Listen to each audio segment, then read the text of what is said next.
It was a ghastly tale of a winter's night. One of an invisible killer and a crime perpetrated on the pavement along Briar Road. As the victim lay at death's door, the mystery of just who had stabbed the young lady from behind had been resolved. But no sooner had my friend saved that Eastern Exchange student from his harrowing plight than in the dim, flickering shadows of gaslight did a second bizarre crime rend the stillness of that very night. I dare say most can still recall the sensational headlines of the day. Haunted apartment of death, the condemned criminal's curse, the dread demon of coal gas. Yet, though the great detective had at once discerned the truth upon his arrival at the scene, it only proved to be the overture that announced the rising of the curtain on a most tragic play. So we're going back to my name is Notification Notice. I'm a fledgling lawyer. Just starting out.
God damn it, now my stomach is interrupting my monologue? What is this? What a delicious smell whispering from the stairs.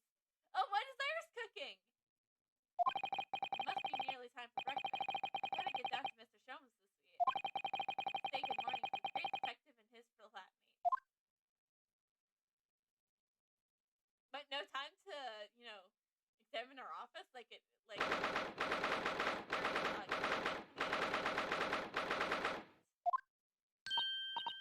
Rono, good! I was just about to call up you. Bacon's ready. No wonder why. Good morning. Oh, delicious I have some presents. Not a word, Mr. Donato. Yeah, after this part, we're gonna put Jones back in his normal outfit. He looks quite ridiculous in that, and I don't like it. Not one bit, sir. Hello, Jordan. Sorry, I am having it up to here with my. Okay, I was having it up to here with a face moment.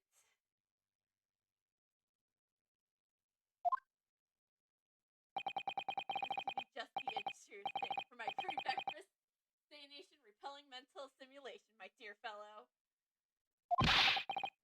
Morning to you too, Mr. Sholmes. As you can see, I don't think Sholmes has changed much. Except for the outfit. Like I said, I'm changing it back, though. I don't like it. Yeah.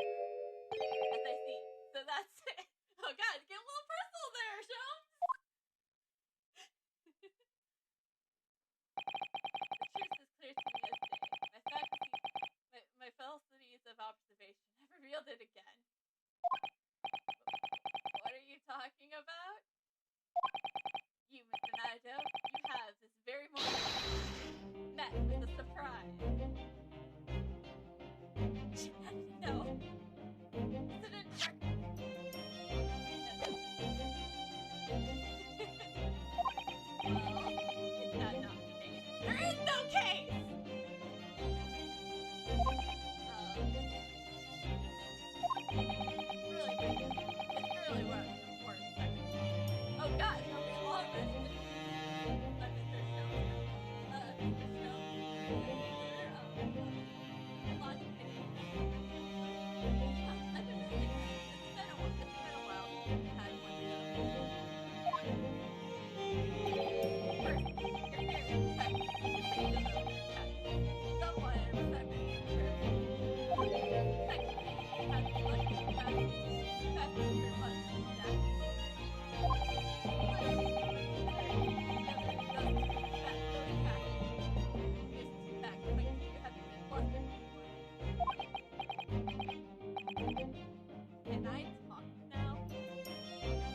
of course.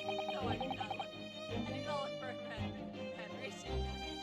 You're always that is what I said the first time I met you. Oh. I mean, it's not that unhappy, is it? Really? I thought I turned this thing down. What the hell? Audio will be the pain of my existence. As I always will say, audio is a pain in my butt.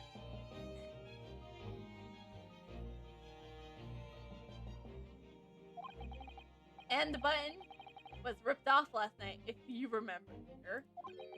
By you.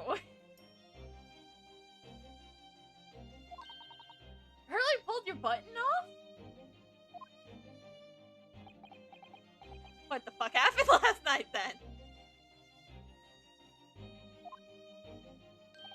Ah, yes, I recall the incident now. It was after supper, was it not?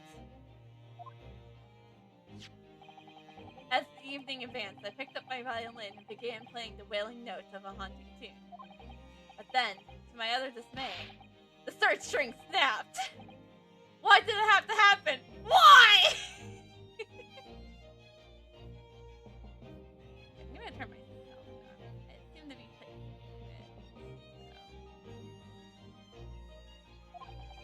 so. Little wonder then, my next vexation, I grabbed the first button I saw and ripped it off from the proper place. Ripped it from its proper place. Well, I'd like it back now. It's troubling me that I can't fasten my jacket.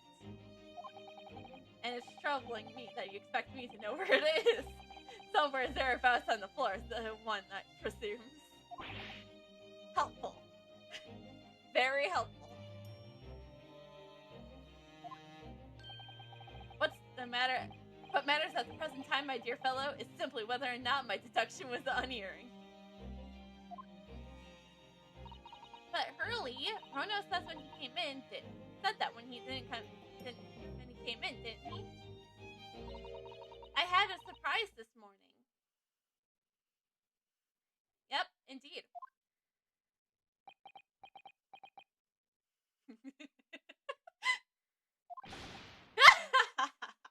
Also, sometimes I cannot take Shom seriously in this outfit here. That's why we're also changing him back, because I couldn't take him serious before, but now I can't take him even less serious in this outfit. Well, that's really a surprise. Yes, this man is the pride of British Empire, the famous consulting detective, Mr. Herlock Sholmes. There can't be a single person in the world who doesn't know his name. Alright then, enough of this silly conversation. Come eat this breakfast before it goes cold. And I have a new herbal tea for you to try too. My latest special blend. And here we have Iris Wilson, Mr. Sholmes' lodger and companion. A truly exceptional young girl, who's author of the highly successful serialization here in the Yes, The Adventures of Herlock Sholmes, as published in Ragmus magazine. So, Mr. Naruto, would you put us out of your misery? What is the surprise? What surprised you this fine morning? Ah, well, I received a letter from Japan. Oh, from Susie, you mean? Was it really? That's right. And she had some rather startling news, in fact. Ah, intriguing indeed. You must tell us all about it over breakfast. Okay, we can just replay the last two parts. Oh, yes! What fun!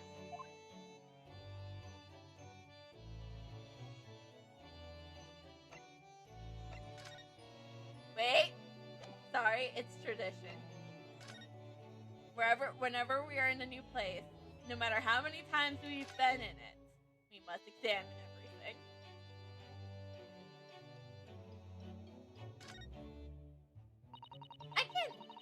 type with my eyes shut, you know? I can believe it. When a deadline's approaching, you sound like a gadding gun. That reminds me of a dream I had the other day. It was such a funny one. It woke me, actually. I was typing for a whole hour in the pitch black, but I didn't make a single mistake. That's incredible. That's, like, truly incredible. Hold on. Like I said, V-Boy is giving me some major issues tonight. I don't like it. So I'm terribly sorry for this. I think I'm just gonna have to go into D&D tuber mode while I hate to do this.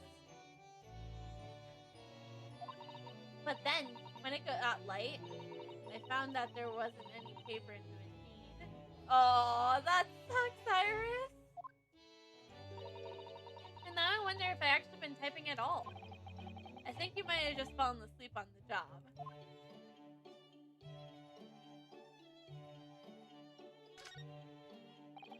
There's so many different bottles up there in that charming little white shell.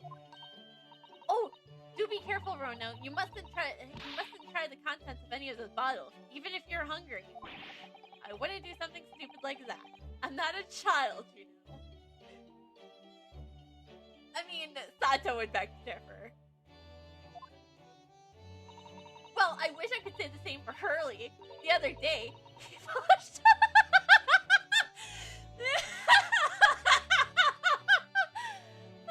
Doesn't shock me in the slightest, though. The other day, he polished off a full bottle of one of my alkaloids. He what? He said he was hungry. I'll be extra careful.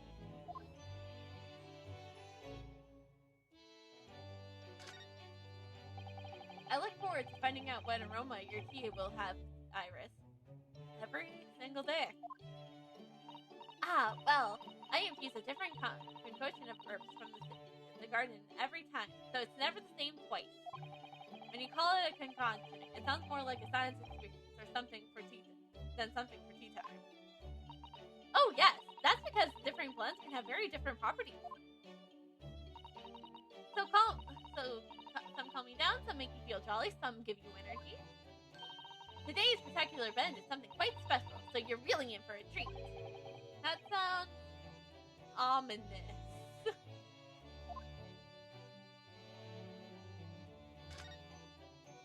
Ah, yes, this is where you note down ideas, isn't it, Iris?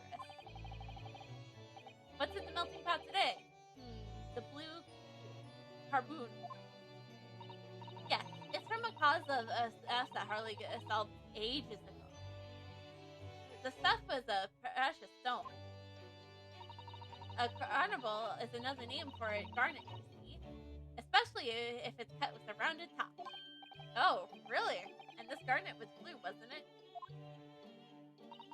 Well, that's the thing. They're usually red. No blue garnets have ever been discovered. Oh. So who knows what the stolen gem actually was?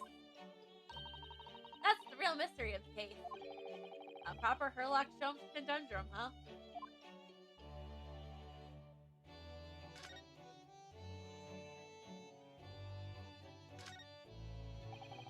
These are different pieces of evidence from cases, aren't they, Mr. Sholmes? Not quite, Mr. Nado. Not quite.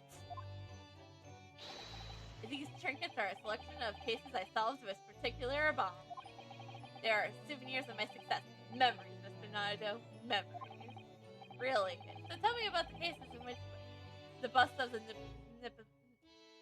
Napoleon featured. I forget.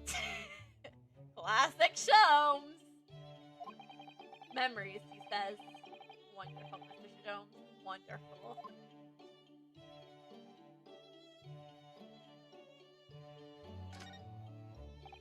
When it gets to this time of year, Londoners seem to leave their heart keys on all day long. I love it. There's something very relaxing about watching the flames split and dance about. But a fireplace in the days of the summertime is a waste of space. Really, no use at all. Rather more like a great detective in days of no crimes and no criminals, Hurley. But consider this.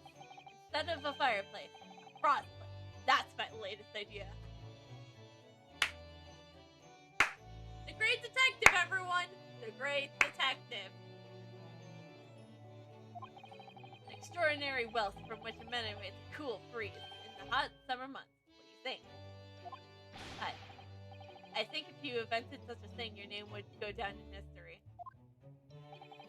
The principle is extremely simple. One must, of course, light a cold fire in the earth.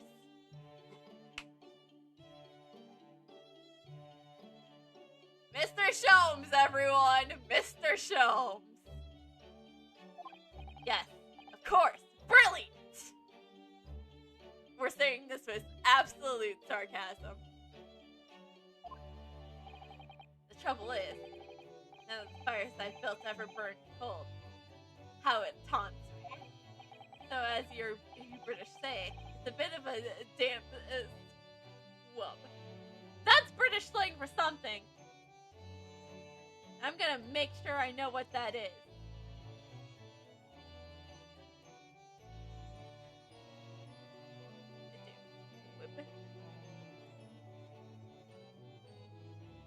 A fireplace that has been wet, therefore fails to go off correctly.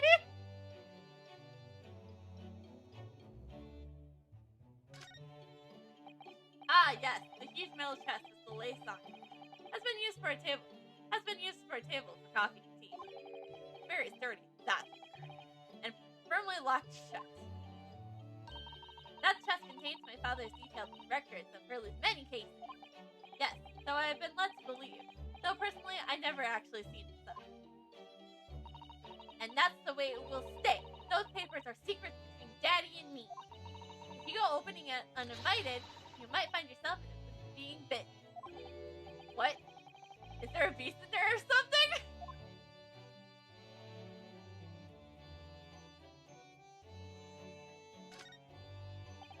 Books, papers, scientific implants. These shelves are stuffed to the gills. Miss Sato wouldn't be able to help herself if she were here. She can't stand a mess. Susie might not be able to stand a mess, but she wouldn't dare touch those shelves. Oh, why not? Everything's in current balance. Really spends ages on it. If you were to touch even one thing, those whole lots would tumble down. Susie noticed that it was a very delicate arrangement right from the outset. You make it sound like a meeting of great minds. But the truth is, Mr. Sholmes just needs to tidy up. So do you, Vernosuke. So do you.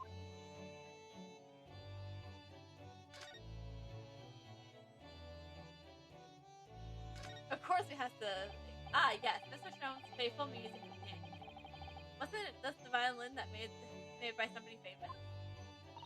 Yes, it was the Astragalus. So I'm afraid you have to save up for it for 100 years before you could afford one, Rono. Didn't you buy it for a song, Mr. Sholmes? I found it at a pawnbroker among the forfeited articles. It clearly said Stragonus on the label. What? The ignorant bloke had no idea its true value, you see. So I appeared at merely 55 shingling for it. Yes, I have something of a turn for shopping. Herlock Sholmes, bargain hunter! Can we just keep it Herlock Sholmes, the Great Detective? Or the Great in quotes?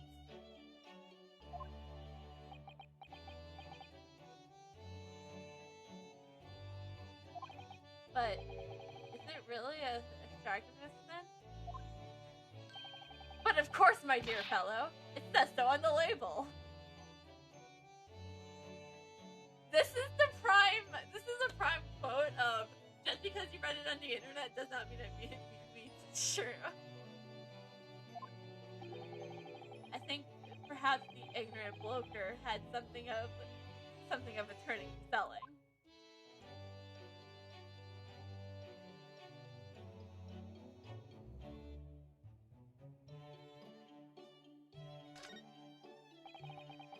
is really imposing, isn't it? But I can never remember its name. Hurley calls it his great analysis scope. It can analyze anything at all. That doesn't really help me. What does analyzing something even mean? Ah, an extremely so question. How do I know? Sorry? Well, as Iris said, my machine here spits out analysis results of anything which you care to present it. But how to interrupt those results, that's the key. Intercepts those results, that's the key. And I confess, I have no idea. The great detective, everyone! Clearly, I'm going to have to construct a great analysis scope to solve the problem. That might not help. He's just gonna have, like, heavy machines all over the place.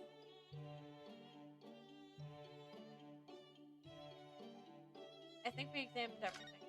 So now, we can... You know what? I love the idea of shoving evidence down everyone's face. Oh, Mr. Sholmes? About this. Shh! Not another word. Ah, yes. See. It would be a collar. For a breed of miniature cane with a particularly long neck. And for winter use. Actually, it's the armband I always wear that symbolizes my role as a defense lawyer. Precisely! Which makes us lead to one but one conclusion. Your arm is in fact... Mr. Sholmes, everyone! Mr. Sholmes! Is in fact the particularly long neck of miniature cane. I'm starting to wish I'd never shown him this now. It's freaking mad. But I love showing evidence to Sholmes. He's so stupid, and I love it. Oh, wait, we're not trying to move.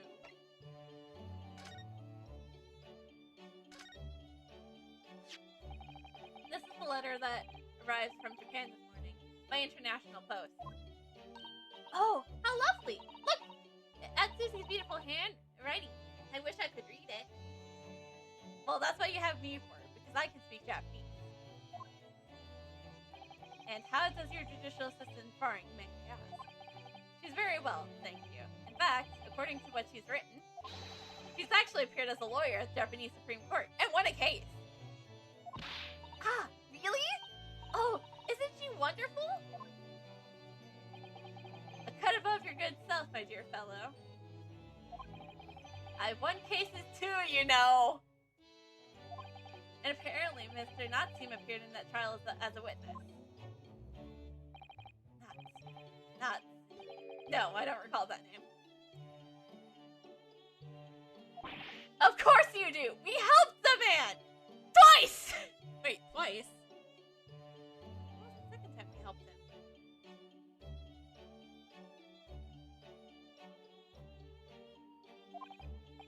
You know those two cases that took place on Briar Road 6 months ago? Wait, 2 cases? It was 2 cases? I only remember one, to be fair.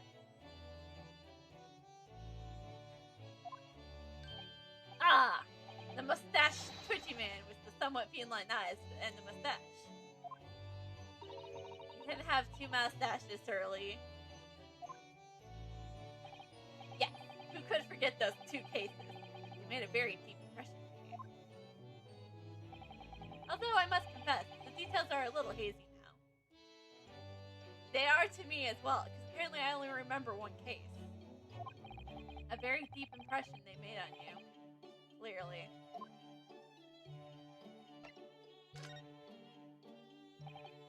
So, what's this startling news penned by Miss Sato? Do you remember the case of the haunting launching, Mr. Sholmes? Ah, yeah, it's very interesting, you know. I don't feel entirely uncertain that case of that nature did not occur. He's totally forgotten then. Anyways, in her letter, Miss Sato asked that we read over her case notes again and investigate further. So it took place a half a year ago. For what purpose? Because something that Mr. Natsu said to her, apparently. He suggested that the real reason why she was called back to Japan so suddenly might have something to do with the case of the haunting lodging. Oh. On Mr. Natsume's return to Japan, Misato's father questioned him about the case, she said. And something Mr. Natsume said apparently seemed to trouble Professor Makuba, prompting him to send that telegram. Oh, that case! Yes! It was very strange, wasn't it? Yes. And I had compiled the whole story into a nice, neat manuscript ready for publication, too. But then Hurley here was all funny about it, remember? He was very mean. That story must not be published, you said. Very mysterious as well. Really? I said that? Sure. Wait, so is that the Hans Baker? Do you perhaps know something about it as well, Mr. Sholmes? About why Misato was suddenly told 4 months ago that she had to return to Japan?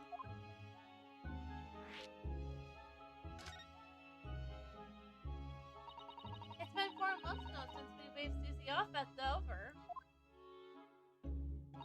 It was such a shock, wasn't it? The way she just suddenly announced that she had to go back to Japan. Indeed it was. Due to a telegram she received from her homeland, I believe. That's right. Telling her to return urgently. Yes, because her father had passed away. It was because he was sick, Sholmes! No! It just said that he was suffering from a high fever, which is unknown. He's not dead! But according to this letter, that news about her father's fever was just a ruse. A ruse? So Susie's daddy lied to her so that she'd make the voyage back home? Why would he do that? I have to admit, I have absolutely no idea. But she believes that it's almost certainly related to the case of the haunting lodging.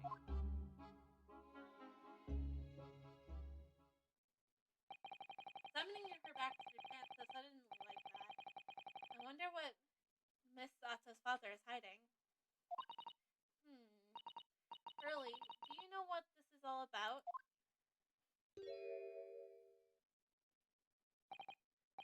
Ah, well, who can say? I feel like he's hiding something. What? But you say... Please, I have engagements, my dear fellow. My calendar is quite surprisingly full today. And strict analysis of the matter would be excessive, I feel, even if I work quite at leisure. So, man forth by my absence, wouldn't you, Iris? I will, Hurley. Don't worry. See you later. Iris, we're going to go. He skirted it off rather quickly there. There's something he's not telling us. That's for sure. I think perhaps Professor Makuba isn't the only person hiding something here. I'm also going to try to figure out something to do with these...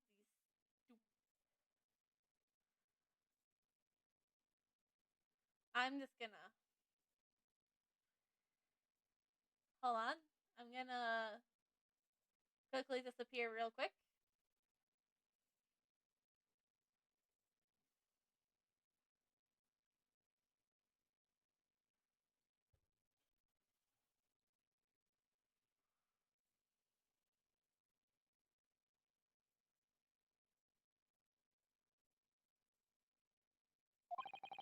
Sasuke-san was involved in 2 cases, but only one of them was forbidden to be published. But of course, by all people, Mr. Sholmes.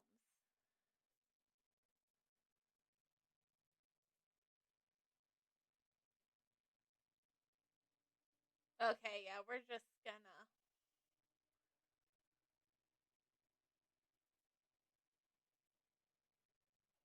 It's gonna... doesn't work, we're gonna just... Yep, we're just gonna...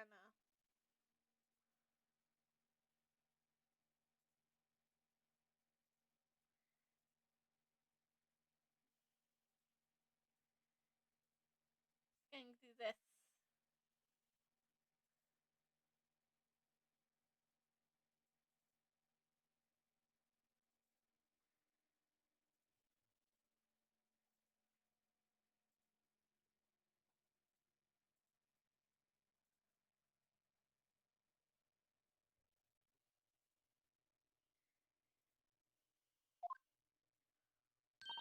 Aha! I have found them at last. Iris, are they? The notes about the case. That's right. Susie and I compiled them together. Case of the Haunting Lodging. Do you want to read them, Rono?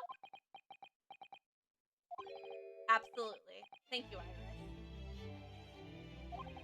I have no idea what secrets could still be hiding in the shadows of the cave. But perhaps if I read over the notes again, something might come to light. That's the spirit!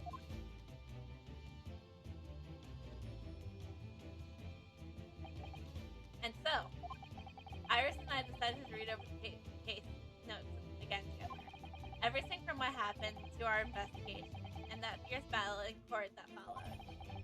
Revealing every detail. I just needed to find a clue, and I have all the time in the world. Because, of course, I'm no longer allowed to practice law in the courts of Great Britain.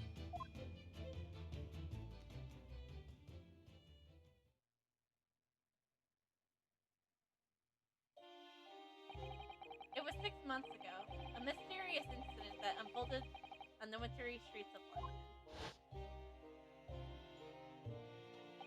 A young woman who was found lying on the snowy pavement of Baylor Road with a knife in her back. Fortunately, her life was spared, but she was unconscious for several days following the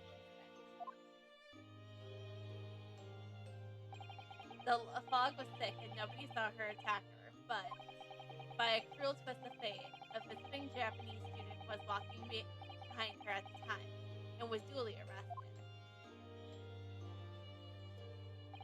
That man was Sasuke-san, and the man who effected his arrest was Mr. Sholmes. Believing in our compadre's innocence, Sato-san and I decided to represent Saki-san in court. And, after a grueling trial of many twists and turns, we finally managed to prove his innocence. Joyful, joyous, jubilant jubilation was the man's reaction after the trial, but his jubilation was short-lived. We received a telegram from Mr. Sholmes the following morning. The victim of the Ballard Road stabbing has regained her consciousness. Hurry to the Barts at once. So Sato-san and I started at a hansom headed to immediately to the hospital.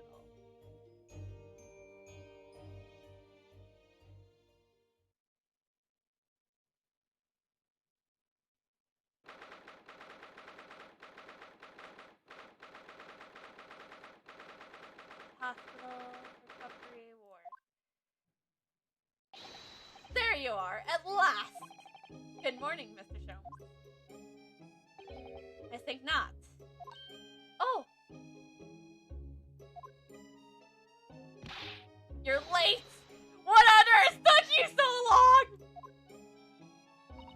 Your telegram only arrived at 5 o'clock, Mr. Sholmes. It was a 20-minute ride to the hospital. That's right, and it's 5:30 now. I think we made very good time. The time is utterly irrelevant. The fact is, I've been waiting for what felt like an eternity. In point of that fact, I myself was awoken at 4 this morning by the telegram boy, and a feeling was somewhat unjust that I alone had to bend reside at such an hour. I sent one to you. Well, thanks for that, Sholmes! Anyways, only just regained consciousness.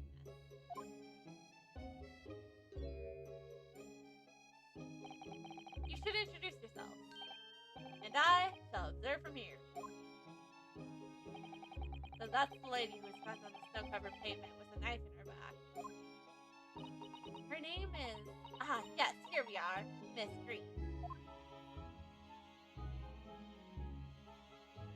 Examine, as per one does.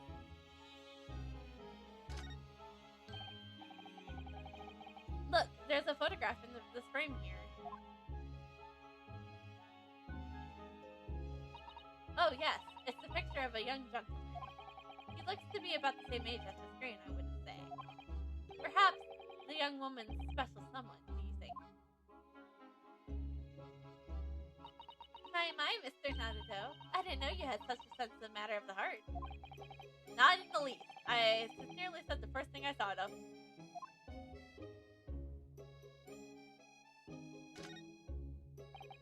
This rounded rodent figure isn't the most charming, is it? I don't think that it is decoration, Mr. Naruto. It's an artist's magic pin, I believe. He used to when practicing the sketching from the human form in post. Really? It's not exactly what you'd call a typical figure for that purpose, though, is it? No, I suppose not. I confess that I've never seen one so quite full-figured before. Well, if you want to draw a full-figured person, it's the right tool for the job.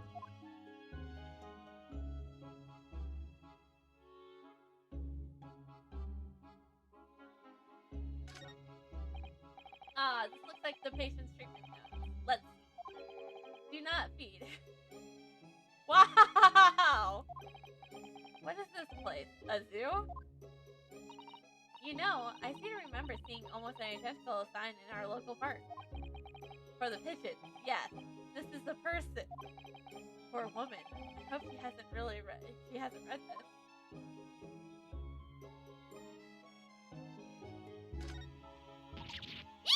A mouse, Mr. Naruto!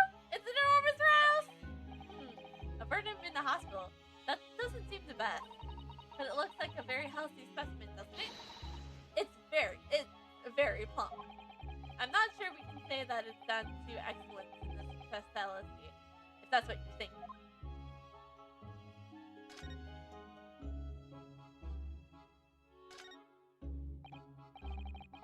This looks like a treatment month. Whoever is occupying this bed. Let's see. Do not permit to run around the hospital. The patient doesn't seem to be here at the moment, so we're doing an awful job! He or she is probably running around the hospital then. Oh dear, how worrying. What's worrying is why they haven't discharged the patient yet.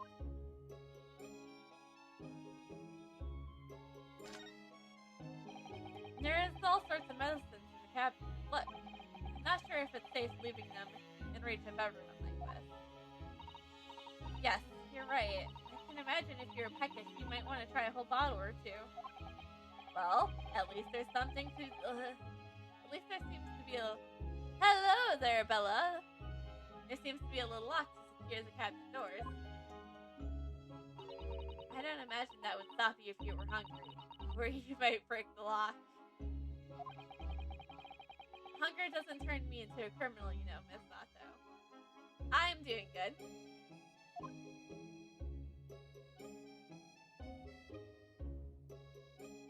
Ah yes, missed this part. That must be a bag of Miss Green's personal belongings. She would have been brought directly here. She would have been brought directly here after she was found stabbed in the pavement, though. I expect a friend or family member probably brought some things for her. Alright then, let's see what's inside. A change of clothes, no doubt. It's going good. It's going good. And...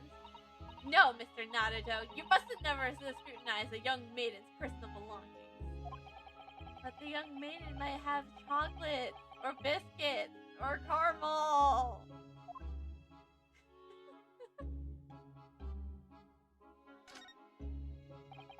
There's lots of bottles. There are bottles in that cabinet, aren't there? Do you think it's safe to keep them as think we already had this conversation. Oh well. Good morning.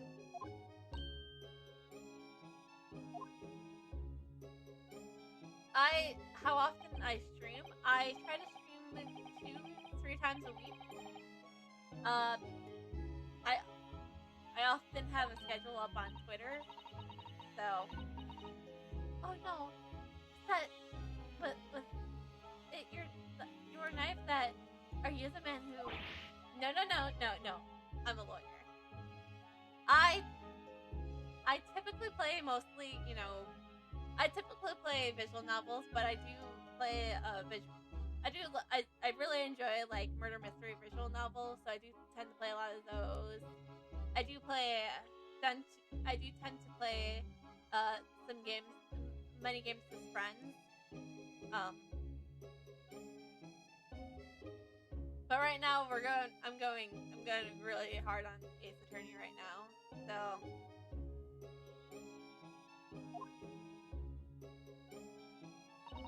and I'm Fata Makaba. Pleased to meet you. Oh no! What was it your knife then? Are you the one? No. I assure you, I'm Mr. Naruto's judicial assistant. We heard that you regained consciousness and wanted to come and give you our best wishes. Best wishes for me? Thank you. I have some being worked on right now.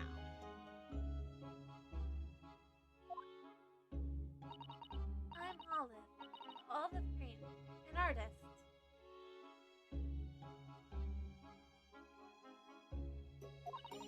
Well, no, that's not right, is it? What I mean is, I'm trying to be an artist. Well, what I really meant is, I just really want to be an artist. But the truth is, I don't have any talent. I know I don't. No wonder I was stabbed in the back. I don't think that's related, actually. Gosh, this young woman does seem to be bent over backwards and herself down. Seeing as we're here, we should ask her about what happened from her perspective, I suppose.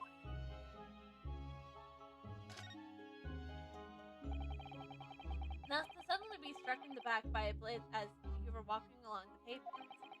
What a terrible experience you had, Miss Green. It was so cold that day, and the dog was so sick. I didn't see a thing. That was 4 days ago now, I think. Is that right? Something like that. Yes, that's right. I'm afraid you have been comatose all that time. But the case has been solved, hasn't it?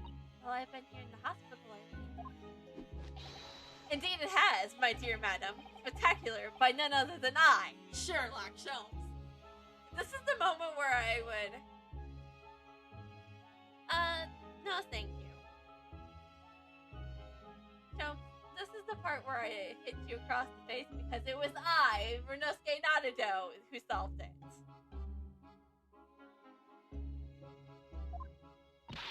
Mr. Holmes, as you well know, it was Mr. Naruto's hard-working court that solved the case. Are you yet to hear what happened, Miss Green? Yes, I'm afraid so. A gentleman from the police force is supposed to be coming in to fill me in shortly. Oh, I see. He coming around seems to make everyone frantically busy. I'm so sorry. I should never regain consciousness. It was so selfish of me. Oh no! We're also relieved that you're on the mend, Miss Green. Really, we are.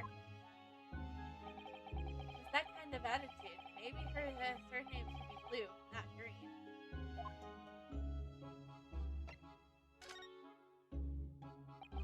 So, you're an artist, are you, Miss Green?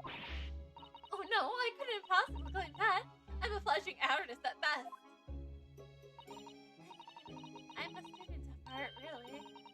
the Thorndike Academy of Fine Arts. Oh my, an Academy of Fine Arts? Great Britain is such a wonderful country. Tell me, Miss Green, do you live hereabouts? Oh no, actually, I don't deserve it, but I have a little flat in the back of Braxton Road. I see. How very interesting. Oh no, is it? Braxton is some 10 shops away on the underground from here, and Thorndike Academy is a mere 3-minute walk from Braxton town center. Does that matter, Mr. Sholmes? Perhaps not, but Briar Road is far less suburban parts of town by comparison, dwelt in those inferior means, including the Mathelson, Mr. Messias. His name is Mr. Natson, Sasuke-san, if you want to go correct. Inferior means, I suppose Sasuke-san does fit the bill. It struck me as somewhat out of the ordinary for a young fine arts student to be walking around in such distance. That's all. What's this? She suddenly clammed up. Mr. Sholmes, you should be ashamed of yourself, prying into a young maiden's private affair. Oh dear me, do forgive me. If you don't mind, I'm being discharged shortly, so I need to pack up my things. Oh yes, of course, we won't keep you. Thank you so much, Miss Green.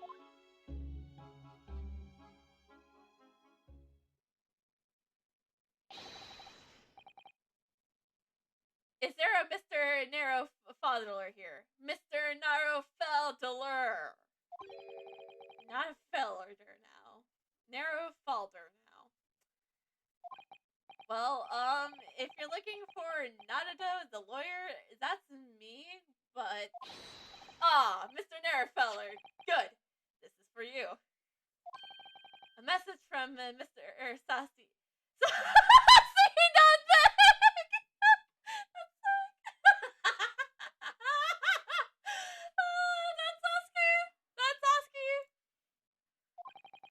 Mr. Natson sent up me? But why would a policeman be delivering a message from Mr. Natson? Exactly. What's going on? What's the Scotland Yard a constable playing delivery boy at this time in the morning? What are you waiting for? Let me see that. Oh. Well, this is most unexpected. Is something wrong, Mr. Sholmes? Is something wrong, Mr. Sholmes? He says, have you not seen this note? You asked for it right away! No, how could have I? It would seem that London's criminals have no intention of letting the great detective rest. A new case calls. A case of murder, no less. We must depart at once.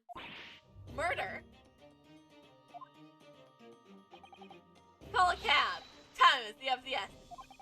But the trouble is, we have yet to read Mr. Natson's note. I think we ought to pay him a visit in his lodgings when we did. That will be entirely convenient. Convenient? What do you mean? It's all here in this note, my dear fellows. The murder we must investigate took place at Mr. Mustache's lodging. Wait, what?! I'll host the fair at once.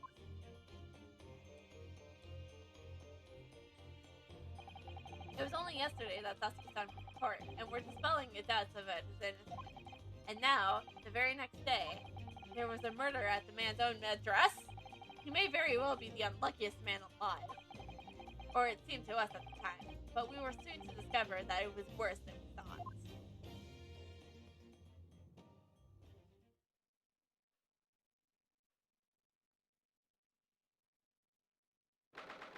21st February, 7:18 a.m. Mr. Nelson's lodge. Ground floor.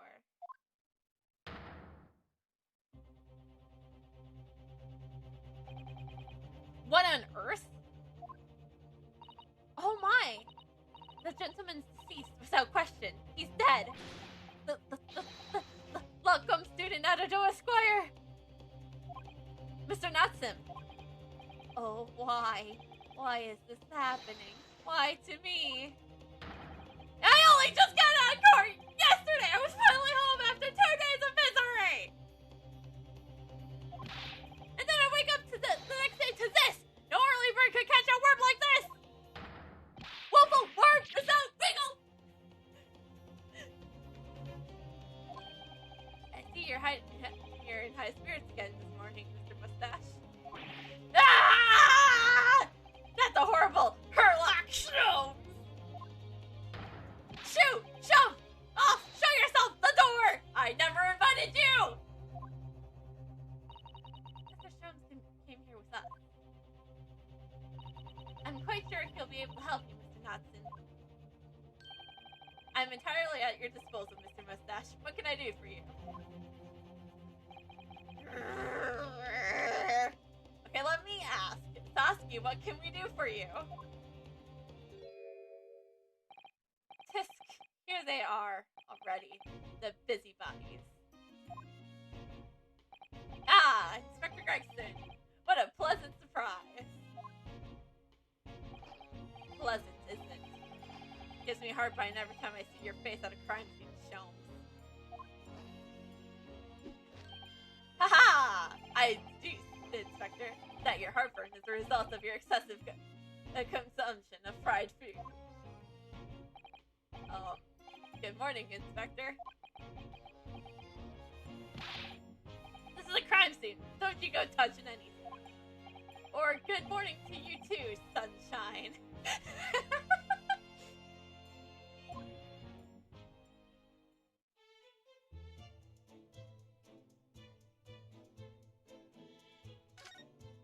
Alright, let's examine things.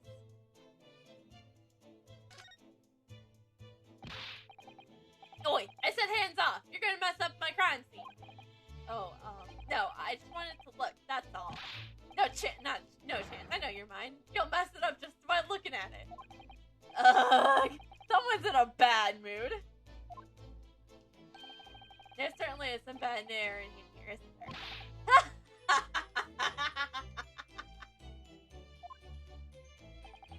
Alright, sounds like I better talk to the Inspector first and try to curry some favor.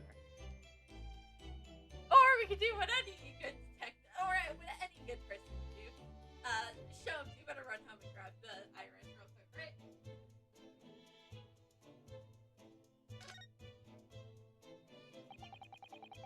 What a terrible thing to have happened. It's only been 3 days since I was arrested for the incident payment outside. Then, having finally regained my freedom, it's happening all over again.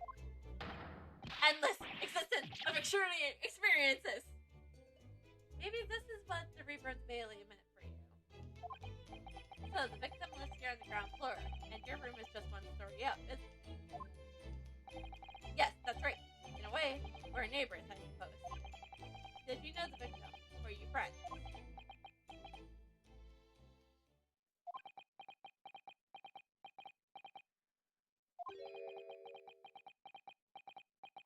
Saskia-san? What's the matter with Saskia-san now?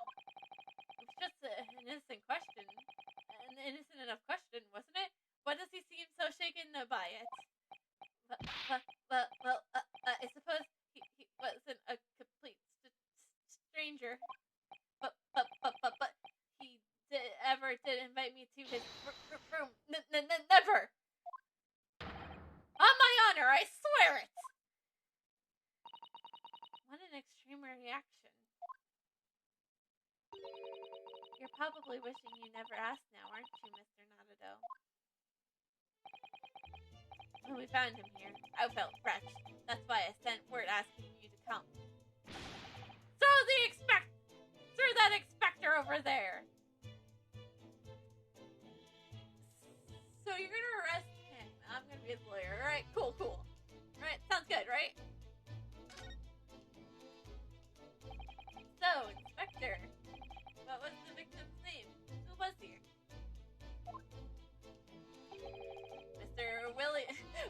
a Shamsphere. Again, a prime example of they didn't spend too much time on the names in this game. As you can probably tell, he was an actor. A bit of a dead loss as it happened. Or just dead. Mr. Shamsphere. It was the landlord of Oldham Gallagher and the other lodging, Mr. Nazi, was found. That fellow didn't rise at his usual hour, so Gabriel got worried and kicked the door down. But doesn't Mr. Gallagher have a bad leg? Ah, yes, you're right there. It was just that jittery Japanese hunchback over there who actually did the kicking. Really? Sasuke-san? The victim was pretty hard up and even done some time inside for petty crime. He had no money, no place to go, and no friends. His only acquaintances were the people in this house. Miserable life, and a miserable end to it. So, what exactly is Mr. Natsume still doing here?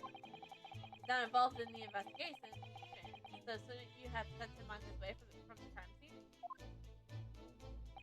Well, I'm not saying it because the fellow looks odd or anything, or that he acts suspicious, but I thought it would be prudent to take a statement from the cohabiter. I knew it! I knew you were gonna arrest him on the suspect of murder! You nearly said culprit there, didn't you? Oh dear. Mr. Natsume appears to be under suspicion again. It certainly seems that way. He doesn't come across as such an odd fellow, doesn't he? Poor man. So unfortunate. Anyways, I can't say much until the coroner gets here. But I don't think the fellow's been a goner that long. The body's still warm. Even if the inspector would allow it, I don't think I could bring myself to touch the dead body.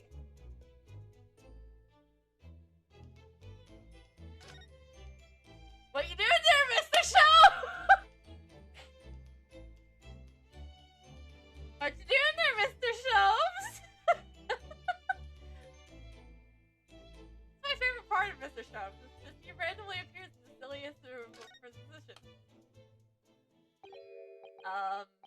Sholmes, what are you doing there? What are you doing there, Sholmes? God damn it. Ha! You need only to observe to know, my dear fellow. Investigating, naturally. There's nothing natural about that pose. Mr. Sholmes, have you made some miraculous discovery? Patience, my dear madam, patience. We have not been here in this room for 5 minutes. So far, all I've managed to deduce is what actually happened. Great! A nice show. My goodness! But isn't that everything we need to know, Mr. Show? Now that you proposed the idea, at least one could indeed see it that way. At the present time, I have managed to draw two incontrovertible conclusions. The first, that there was a physical struggle here last night, which the victim fought for his life. Ah! Ah! Mr. Natsume, what's wrong? Is something that Mr. Shome said significant somehow? No, don't mind me. Forget I was here.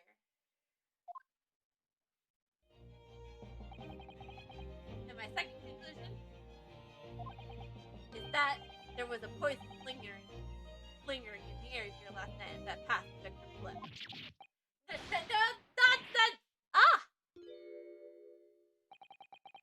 Alright, Mr. Natsume. Why are you acting so extremely to Mr. Shomes' deductions? Hold on 1 second.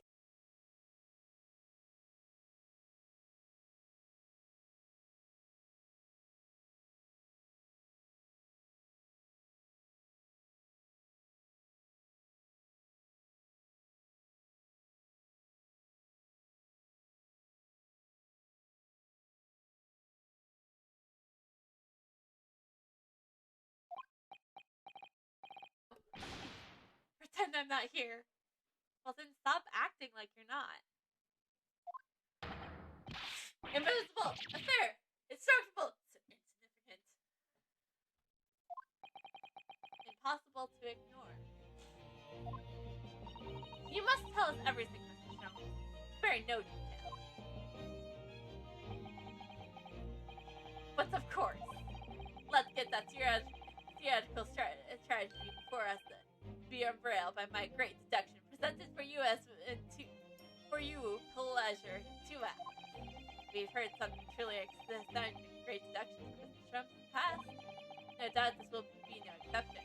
What miracles will unfold before our eyes this time? So, my dear fellows, for your delighted and wonder, let the curtains rise. For Mr. Sherlock Holmes, logic and reasonable spectacular. Act 1.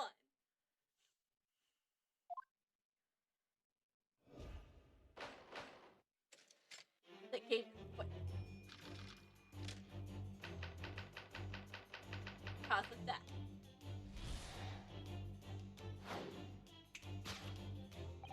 Careful observation, the victim reveals to us the events which transpired in this decisional room last night. The foam at the mast clearly indicates the use of poison. Next to the victim, we notice a large dinner plate which contains, you will observe, 1/2 of the sizable bar of soap. Meaningful, unduplicable. Why is this soap was set so purposely on this dish? Like the victim's last supper, in fact. Yeah.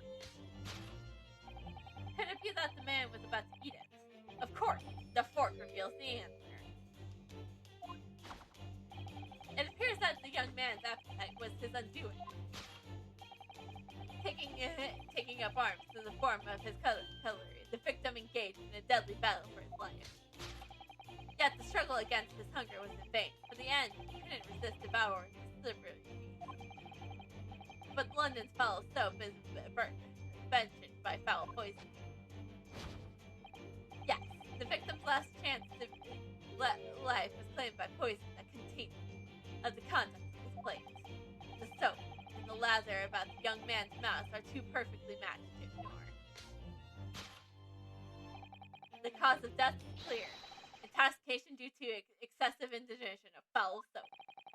Though personally, I have greater interest of the taste of foul candle wax, of course.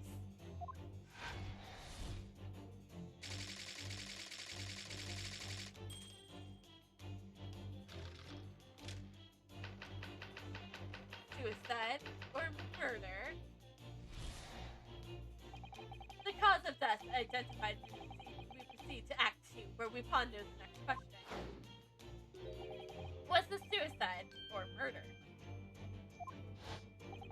The audience will recall to the death occurring during the victim's last supper. Did the man die alone? The single teacup suggests the answer. To draw conclusions of which meager evidence would be foolish, however, certain. The careful criminal would have been scorned with his own cup to cover his tracks. Well, allow me to lift the veil of doubt, my dear fellow. Indeed, what reveals the answer, of course, is the broken lock. Though forced open now, at the time of the incident, this door was locked. And the sole key was in the victim's pocket. In other words, when the victim consumed the poison, he must have been alone. Alone with his inferior soap, which hence walked the inferior scent. And with that aroma lingering near, the victim met his end in tragic solitude. We can take comfort in only the fact that his soul was cleansed on its way into the hereafter.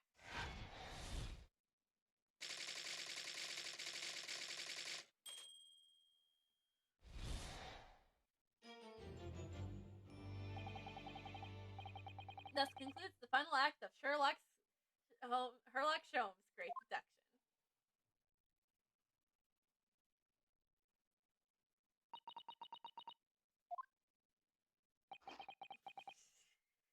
I love how everyone just gets quiet after one.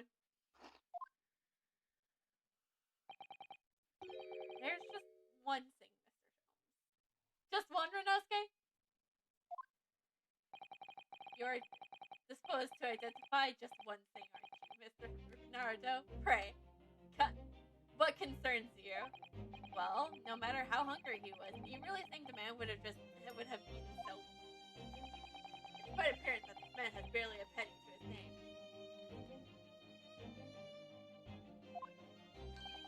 It's curious that one to be so disturbed. Soap can suddenly appear quite irresistibly appetizing.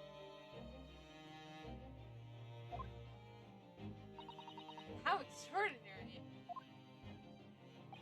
In truth, I have tried a little soap myself in the past. You've eaten it, you mean? My dear fellow, it was some time ago now. My solution was that it would cleanse my guts. And did it? As I raised in agony on the floor and spit out the contents of my stomach? Yes, I believe it did. The experience taught me a valuable lesson. Soap is quite poisonous. It has an unpleasant taste that leads to great discomfort. In summary, I can't recommend it. Believe me, I wouldn't eat it, even if you did. There's something that troubles me as well, actually. Oh, what's that? If it's Mr. Natsu. Ah! I couldn't help but noticing the shuddering and quivering out the corner of my eye. Almost as Mr. Shump's section touched the nerve somehow. Nonsense! Well, that clenched teeth episode didn't last. I think, judging by Mr. Natsu's reaction, the great detective's deduction may need some gentle correction in order to reach the accurate truth. Yes, Mr. Shump's observations and deductions are sometimes a little too sharp. He has the tendency to hit the nail on the side of the head and drive into it at an obtuse angle. When he does that, it falls us to straighten things out. Alright then, let's see what we can do. Yes, we must pick out the keywords in Mr. Shump's quite brilliant deduction. And discreetly exchange them for something that makes a little more sense. If we can do that, I'm sure we'll arrive at what Mr. Shump meant to say in the first place. In that case, are you ready for the second performance of the day? Once again, my dear fellows, for your continued delight and wonder, let the curtains rise for Herlock Sholmes, Logic and Reasonable Spectacular, Act 1, featuring Renosuke Naruto.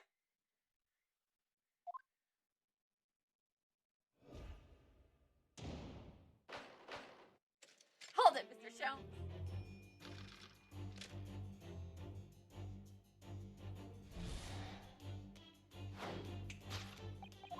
Okay, let's just skip.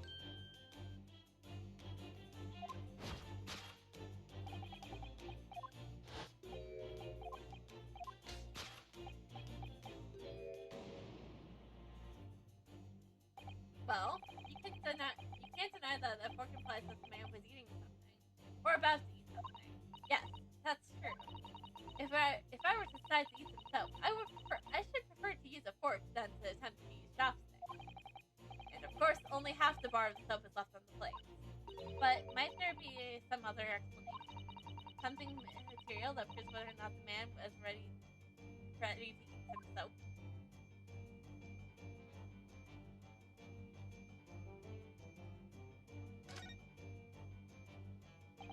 Do you think he was drinking tea with his soap? The cup's empty, so there's no way of knowing.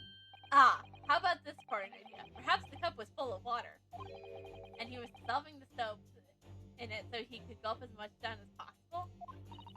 Please remember that he may not actually have been the soap lover that he's been made out to be.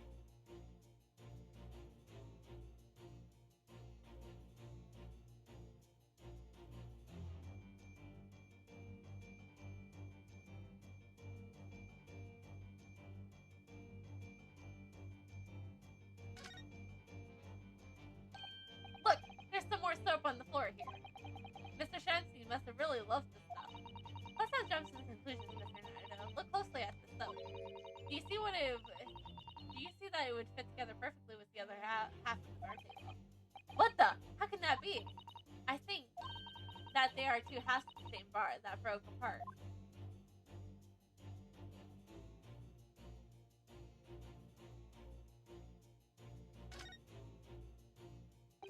I suppose you eat soap work, would you?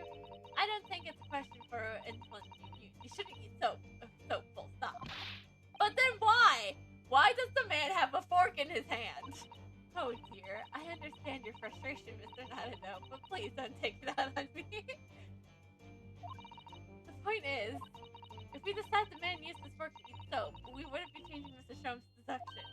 So we really ought to consider some other clues.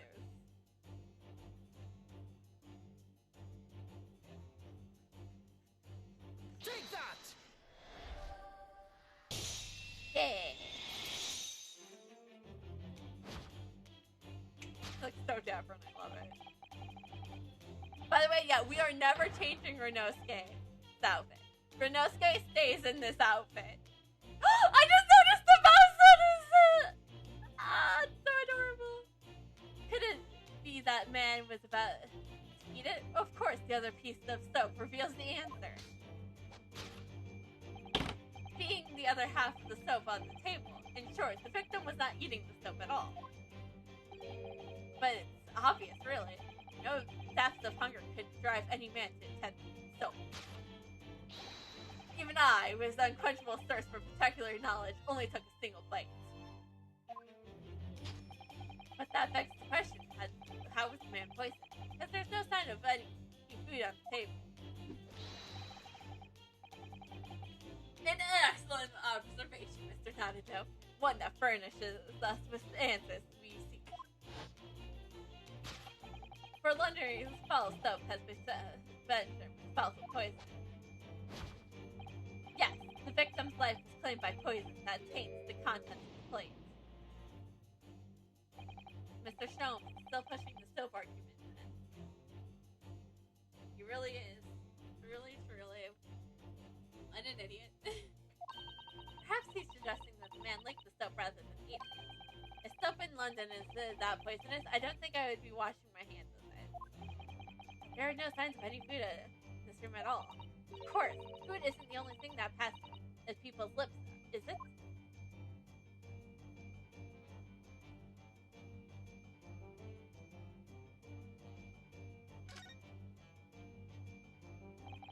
The contents of the plate is just the soap again, isn't it? Well, you know that there's a saying in Japanese, do you? If your food is poisoned, you might as well eat it, plate and all. Well, there's an image. All I can picture now is the victim first taking a bite of the soap, then the plate. The soap is like some tofu. The plate is like a giant rice cracker. Oh dear, that sounds like a very bland combination.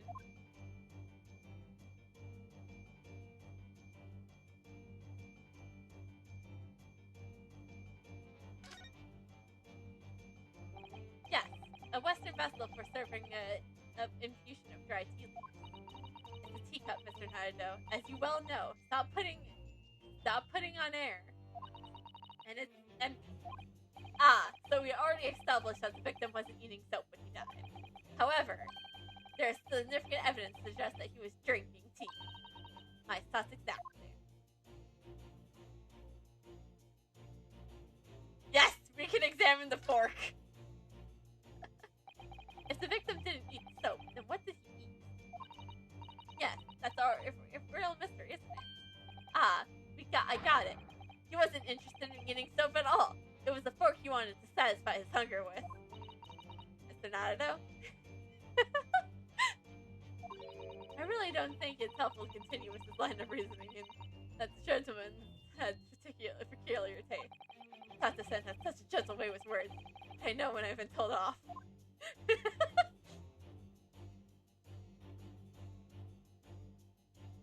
Take that!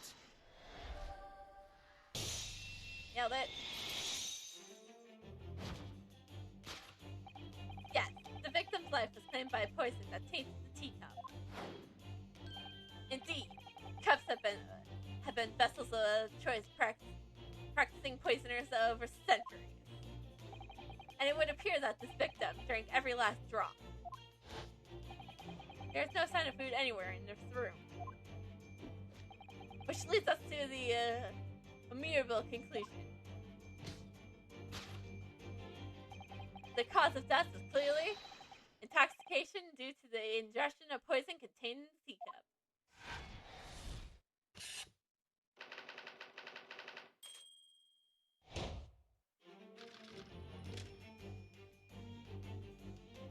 Suicide or murder? The cause of death identified, we proceed to Act 2,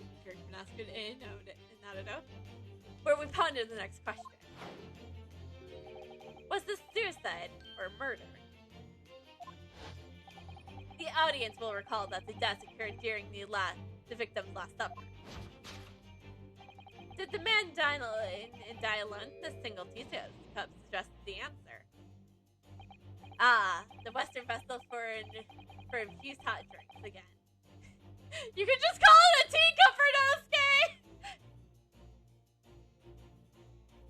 It's already featured heavily in our deduction so far.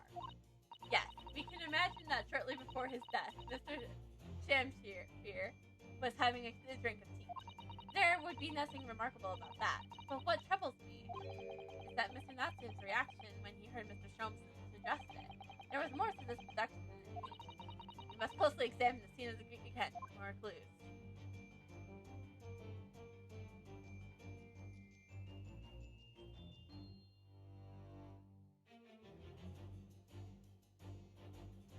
Take that!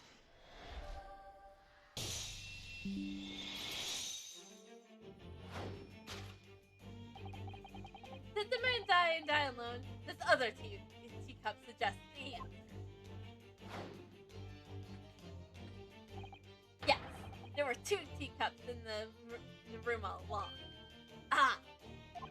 In other words, this strong indication of the victim's last supper. There was a guest present. At the very least, we can now say with certainty.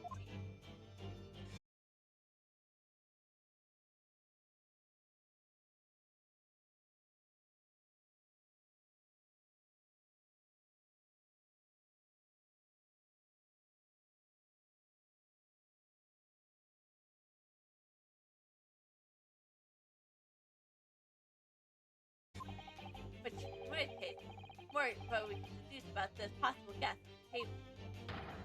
Well, allow me to lift the veil of doubt, my dear fellow. Do you mean to say you know exactly who it was in the room at the time of the victim's death? Indeed, it would reveal the end. Of course, is the broken lock. I'm not sure I like where this deduction is going. I'm afraid it's too late to go back and see the high-current days of eating too much soap. But the identity of the guest who was here last night, when the victim passed away, is someone I have a very bad feeling about. Well, you can try to ignore your feelings, but we cannot ignore the truth, Mr. Naruto. No, I suppose not. Time to look around again.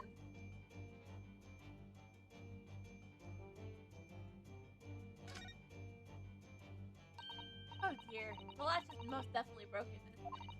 The door was kicked by Mr. Natsu, according to what Mr. McGill told the inspector.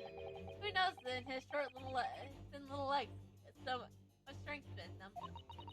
I'm not sure the length of his legs in any way is significant here. Perhaps this is saying more about the poor state of the door than Mr. Natsu's strength, actually. Careful. If you overheard that remark, you almost certainly have a livid response. I don't know.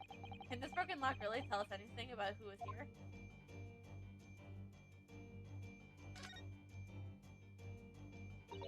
It's empty. Empty of liquid, but full of air. That makes you think, doesn't it? Renosuke, you truly are something special. Makes me think that you're full of hot air. We should be thinking about who else was in the room at the time. Father, not the sense quick responses. A cleverness, cleverer than my own original rhythm. Damn it.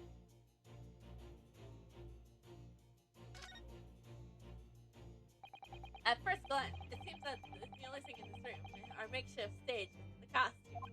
I overlooked these 3 books initially. I wonder what they are. Let's see. The titles read, The Picture of Monster Lector, Honorary Yearning, and a Meal for...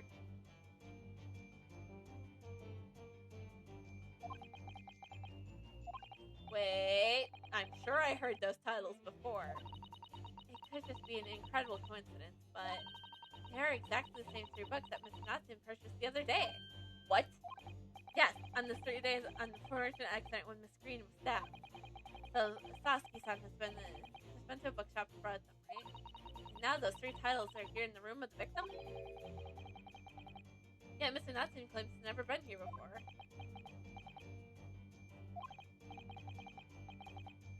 What does this mean, do you think? I really don't know what to make of it.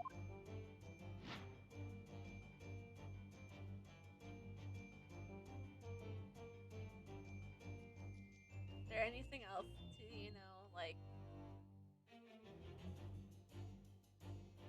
Yes! There's more to discuss! Even Mr. Shanshi didn't eat candles, it seems. We've already established that he doesn't eat soap either! Ah, do you think perhaps this guest brought this candle here last night? Even if he or she did not, it doesn't reveal anything about the guest's identity. Good point. Here goes my idea. Stuffed out like that, like a candle would be. Sigh so deeply, Mr. Nado. You're in danger of blowing out the flame. Yeah, let's just go to the books! Take that!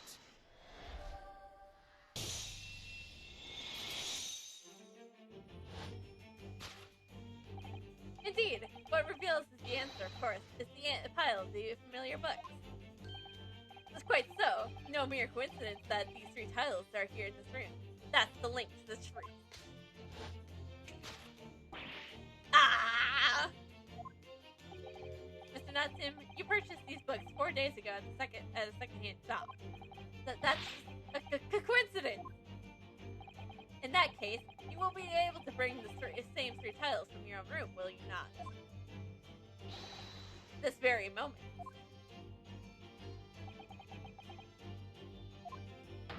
No! Never! Not! Negotiable! If you can't bring your own copies here, it proves that these 3 books, in fact, are yours.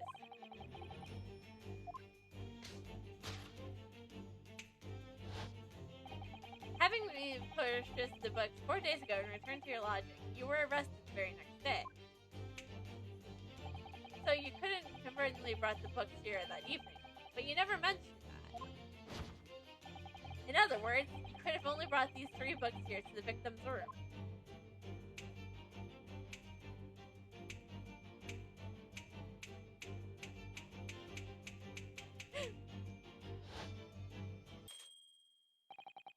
Last night, having returned to your lodging after the trial concluded at the Old Bailey.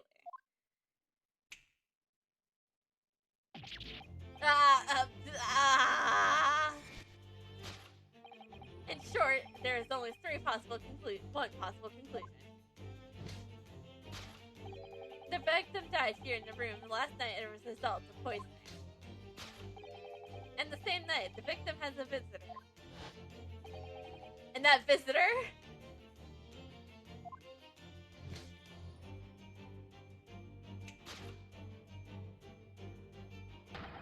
was you, Mr. Sasuke Natsume.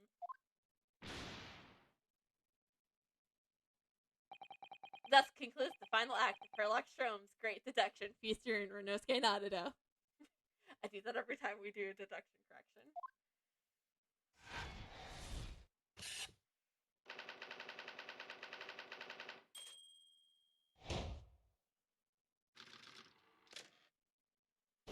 Deduction complete.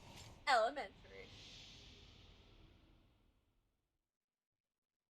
I feel bad for Sasuke-san, though. Sorry, Sasuke! Not again. Not again. Not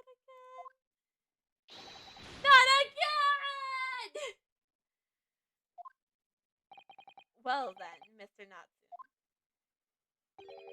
Would it appear that you're going to be accompanying me down to the yard? Again. But, wait! Hold your horses! Yes. Door! Key! Locked! Entry! Exit! Entirely impossible! He's so flustered. He's being even stranger than normal. What? You think that's an alibi? You could have just made a coffee. What?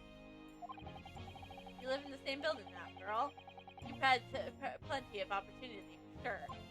But he's been in jail for the past 3 days.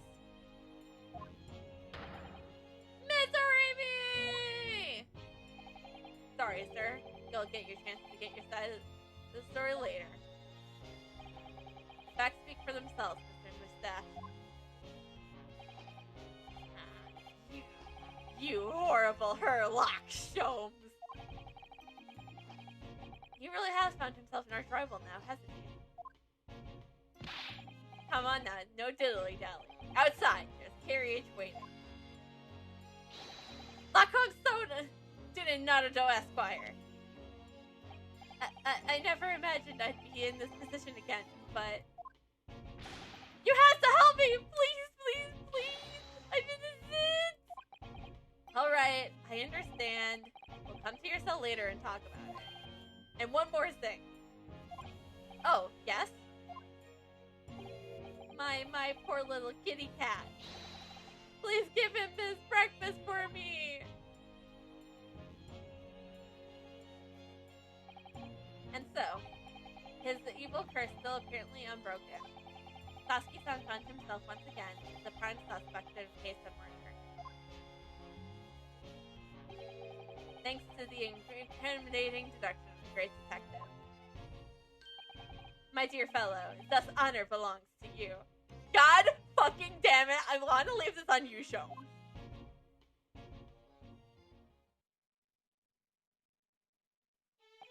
Well, at least that means Inspector Gregson is no longer here. We can examine the crime scene in more detail now. That's right. Ah, and of course. What? Haven't you forgotten what the inspector mentioned before? Was it the landlord, Mr. Gallivant, who discovered Mr. Chance here? Ah, Mr. John Gallivant. Yes. I expect we could find him in his sitting room on the top floor as usual. Right. We must remember to go and talk to him later then. Before we leave, obviously. So let's examine.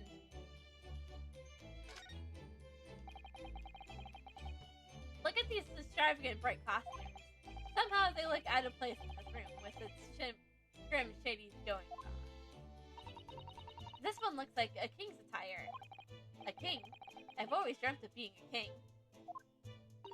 Oh, I think he's more suited for a feudal lord. A daimyo or such like. With a charming top knot, every Japanese man wishes he has a chimage. Oh, you look wonderful with one, and you already have the sword. Can you imagine what would happen if I walked around the streets of London with a chumron and a sword?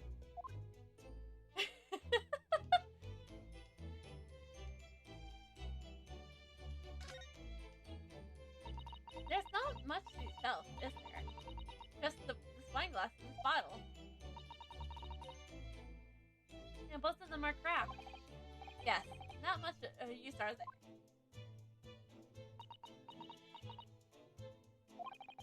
What's the matter? Oh, I was just reminded of the Reaper, that's all.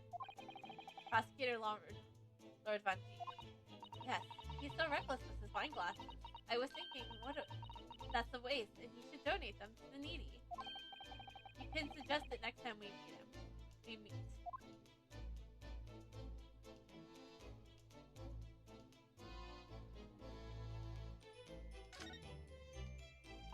Oh, that poor man.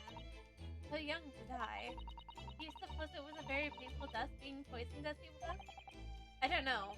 All we can do now is hope that he'll be reborn into a better life. Yes, I suppose you're right. I wonder. Do you think that that putting our hands together in a Japanese curve will help a British troll? Sorry? I made sure that I have referenced it. I'm just ready for such an occasion as this, actually. This book entitled The Beginner's Guide to Praying for the Departed, the British Way. I'll just reread it now. One moment. There's quite a spine on that book, isn't there?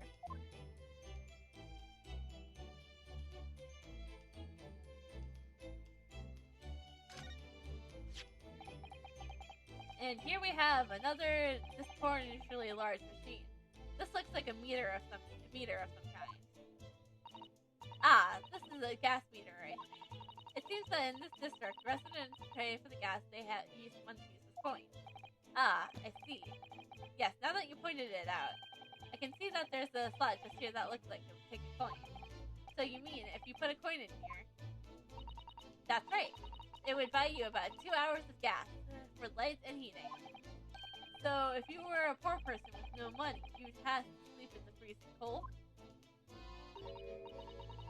Yes, or you're a scatterbrain with no change because you forgot to exchange your money at the bank.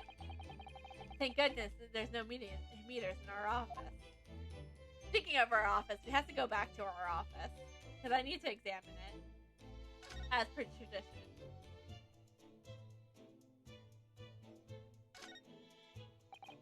This is a gas wall light, isn't there? There must be connected to a gas pipe in the line.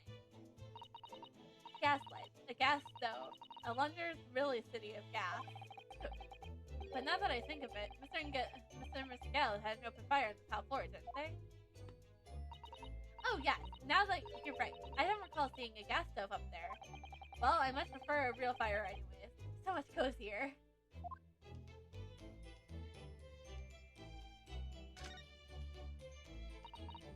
This is some sort of makeshift stage, I think, isn't it? Where does the audience sit, though, for a nightly Shakespeare performance? Actors aspiring to the great stage must practice their art, Mr. Naruto, with or without an audience. In fact, on a related note, perhaps you should set up a mock bench for the defense in your office. What? Then you could practice your art every single day. I'll think about it. If you promise to don a beard and play the role of the judge. Hey, Ace Attorney community. I need art of that stat. We need art of Sato and a beard. I want art of that now, okay? Anyone from the community, any artist from the community, I want that in the, I want that art now. I want a Sato and a beard. Well, if that would help you achieve your goals, this is, I have to see. Community! I have to see it too! Sato's donning a beard!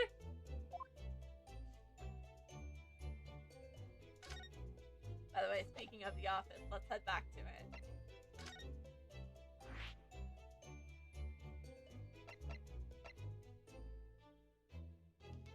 Oh, we can't go to our office? Why can't we go to our office? Do we have to go to Shum's place first?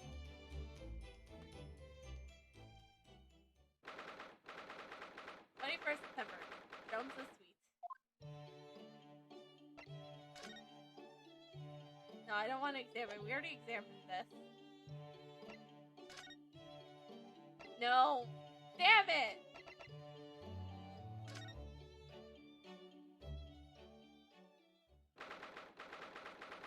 February 21st, Briar Road. I guess we'll go just talk. We'll just go talk to Miguel again.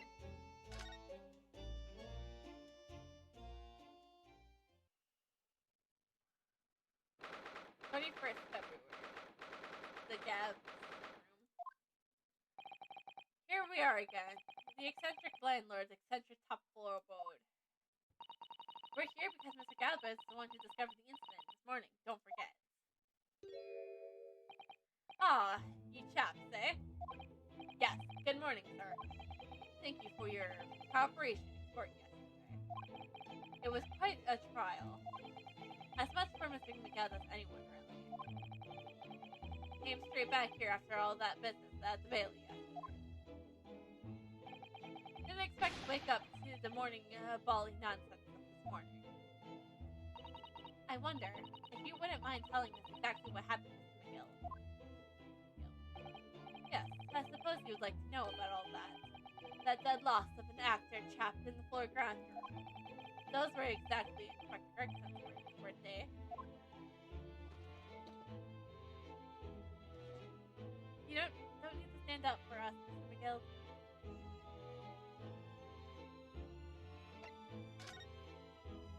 I have...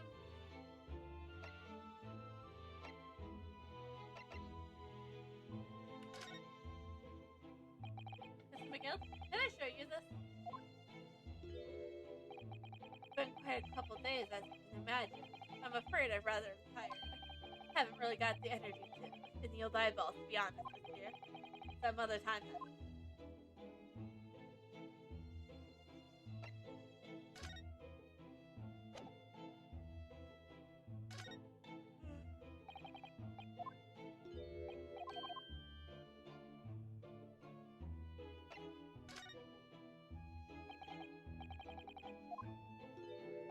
Okay, so just let's talk to the user. He didn't need to get up though, quite frank. I must have been a real shock for you this morning. I heard that you discovered what happened. Well, that hopeless actor trap arises at 5 o'clock sharp every morning without fail. But at 5:30 this morning, he still haven't lit the gas. So I went down to knock on his door, but no bell answered. And that's when you broke into his room by kicking down the door? Well, I called on the rum-looking Japanese chap to do the grunt work, of course. Wasn't it a little premature to kick the door down? The man could have just overslept by a half an hour. That's very true, Mr. Nato. If 30 minutes oversleeping warrants such behavior, I'd have to kick your door down every morning. Well, better to be safe than sorry and all that. Is this just me, or is he avoiding our gaze now all of a sudden? Except that it was in a sorry situation, indeed, that you found yourself at the far side of the door.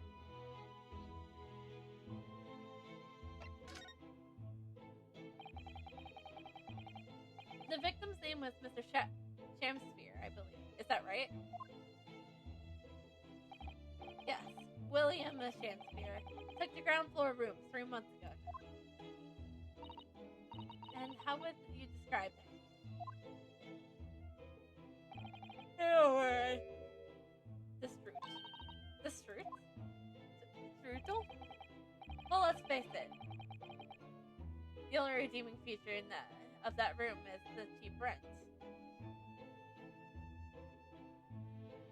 I just want to see it.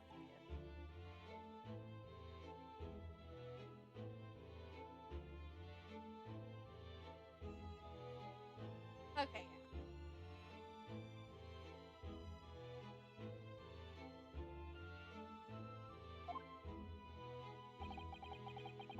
Anyone wanting to live in a place like that is either broke or has a bally screw loose. So hard to choose which category Sasuke-san falls into. Mr. Naruto? That's a little rude. God damn it, Renosuke, why do you have to have such a telling face? He was doing research as well. Research? Into what? Shakespeare, of course. Shakespeare. Read a few plays of the old bard myself, you know. Romeo and Hamlet and all that. It's Romeo and Juliet. Yes. William Shakespeare is in English most highly regarded classical playwright and author.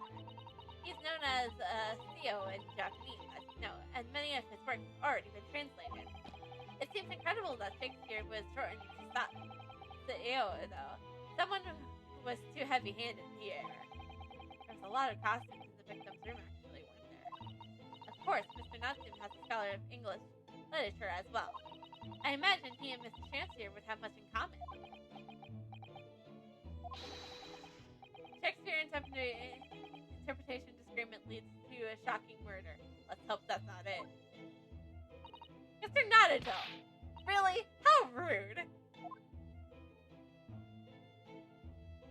I feel like Mr. Gab's just like, no.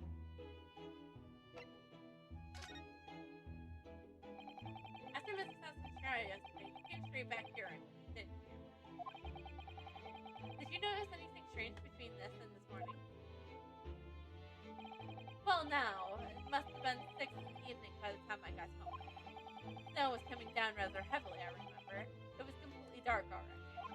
That failed actor chap was out there at the time. God knows how to use the light from him or something, I suppose. Couldn't summon the energy for anything much, so I just sat in front of the fireplace up here. It was after 8 before Shamsir got back, and the chap was up until past 1 in the morning, I'll have you know. Suppose he met his end sometime after that. I was asleep by then, so I'm rather in the dark there. Well, thank you. That was very illuminating.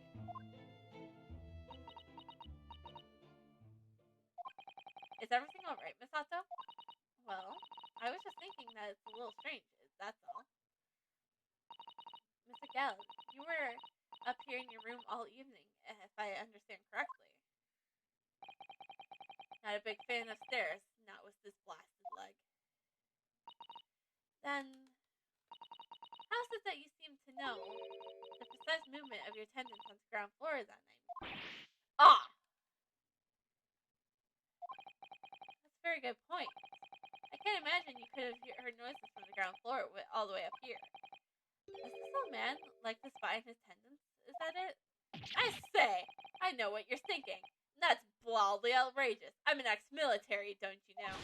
I don't go spying around on my tendons. Why would I? Then how would you know, Mr. McGill? It was the gas, woman. The gas tells me everything. The gas?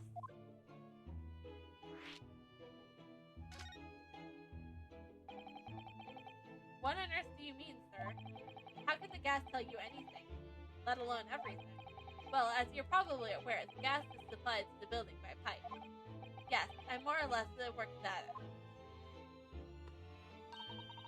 Every room in the building is connected by a single gas pipe to the gas main outside, and the gas company supplies gas to properties via the main. Yes, I understand that too. Let me see if I can explain. Let's say I were to light a glass lamp here. What do you suppose would happen? Well, obviously, the room would get brighter. Exactly, but at the same time, the lights in all the other rooms of the house would dim for a moment. What? They dim? Why? Perhaps it's because when you light a gas lamp, it briefly uses more gas than usual, and when it reduces the amount of the gas from the other lamps it's connected to. That might explain why the other lamps dim momentarily. Might it? Yes, of course, because everything is connected to a supply pipe. That is supposed to happen, though. It sounds rather desirable. Undesirable. Jolly good point. The fact is, the gas company's pipes in these parts are pretty hopeless. Long enough. And barely gotten any gas in them to start with. Opposites is true, of course. Exchange for seeing the lamps up here, they glow brighter than the rest of the house. Ah, right, I see. So by watching the flickering of the lamps in one room, you can determine what's happening elsewhere. You got it. Oh, of course, because when people come back home that in the evening, and before they go to sleep at night, what they guarantee to do is either light or put out their lamps and fires. Clever. In point of fact, the room on the ground floor is the one above slightly different amounts of gas. By watching the lights here closely, I can work out exactly what's going on in the whole house. Gosh, that's fascinating, Mr. McGill. Absolutely. Oh well, nothing to it really. And I can't recall really what's going to help us with that case later. What I would like to know is why Mr. McGill is so interested in what his tenants are up to in the first place. I feel like there's more to it than idle his curiosity.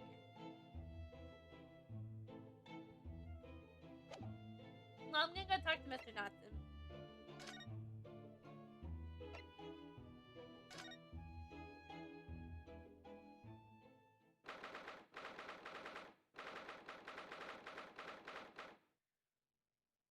Local prison, cell 9.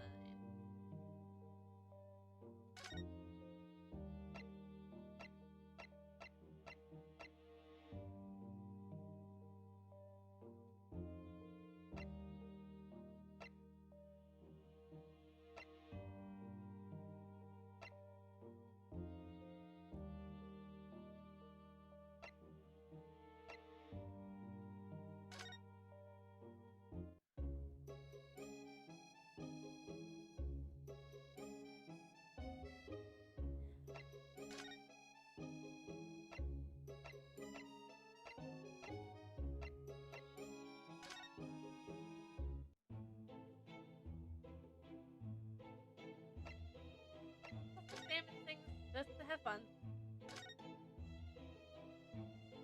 Remember the time Shelms was just peering up just on this windowsill? That's an impressive collection of cakes on that fine silver cake outstand there. I feel sure that it's full of cakes when we first investigated here as well. Yes, quite right. Haven't touched it since. Haven't done much much at all recently since it happened. Time sort of stood still for me, you know. Oh, that time stood still. Now that's an interesting phrase. I might be able to use that excuse when I'm next supposed to be tidying the office. You could just tidy up, Mr. Nadish. You're not getting that your tail face is very.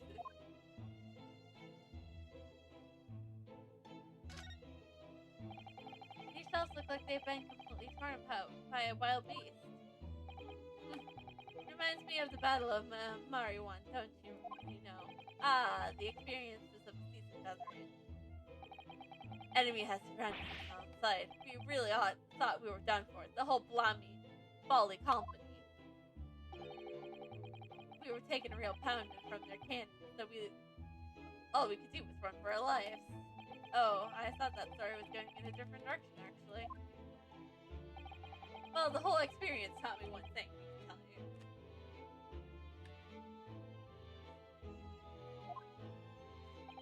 When you're done for it, or you're really done for it, that's not what a lawyer often finds himself under fire wants. A lawyer who often finds himself under fire wants to hear.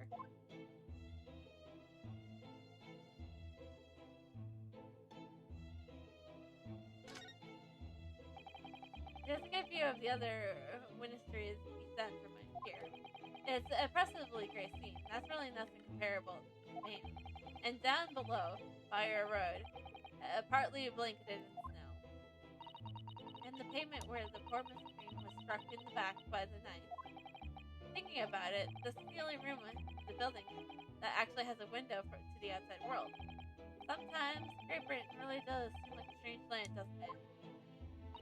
I suppose after all foreign cultures seem strange at first.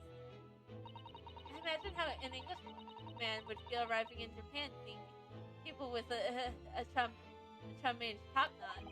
Well, that's a good point.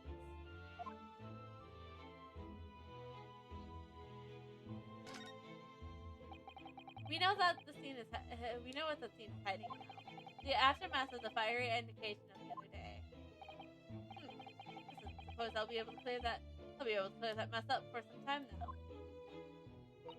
Oh dear, this must be a very difficult situation for you. I say, people talk about twists of fate and whatnot. But this is a twist and a half, a rotten show all around. It's clearly struggling with everything that's happened.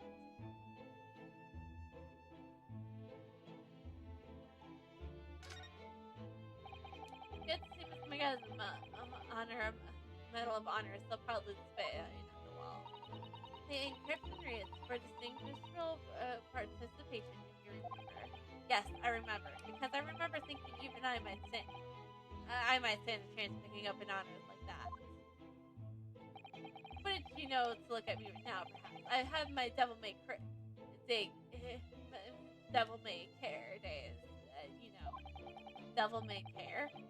What did you get up to?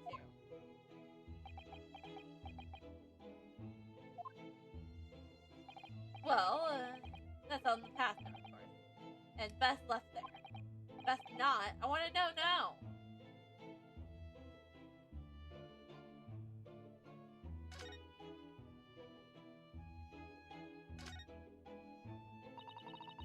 That's your military uniform, isn't it, Mr. Gab? Oh. Well, certainly garbs, yes. Sorry, apparently my headphones came out. I would like to...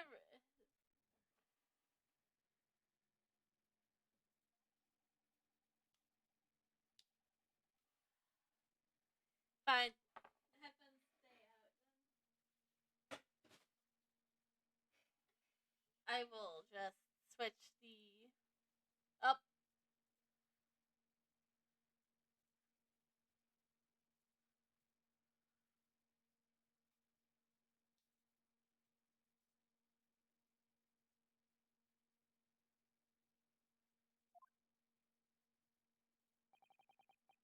Doesn't seem much to me anyways. You could have the old thing if you wanted it.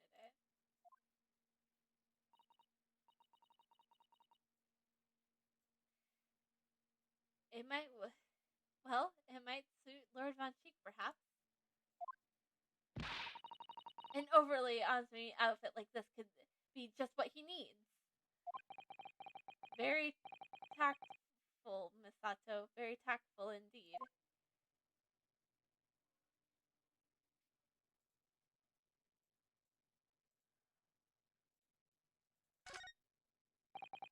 There's a single apron drawing on that enormous cannon-shaped horse.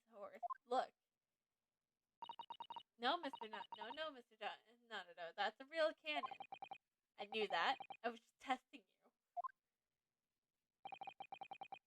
Piece of history, that is. I've seen plenty of action in the battlefield, I can tell you.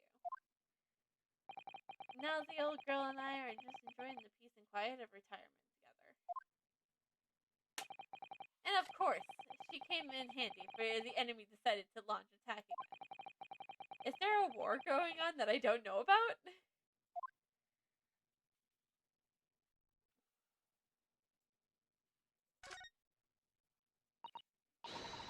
Oh, a copy of Regman's magazine. The Adventures of Herlock Sholmes is being read all over London. Isn't it wonderful? Naturally, one asks themselves if such singular detective could really exist.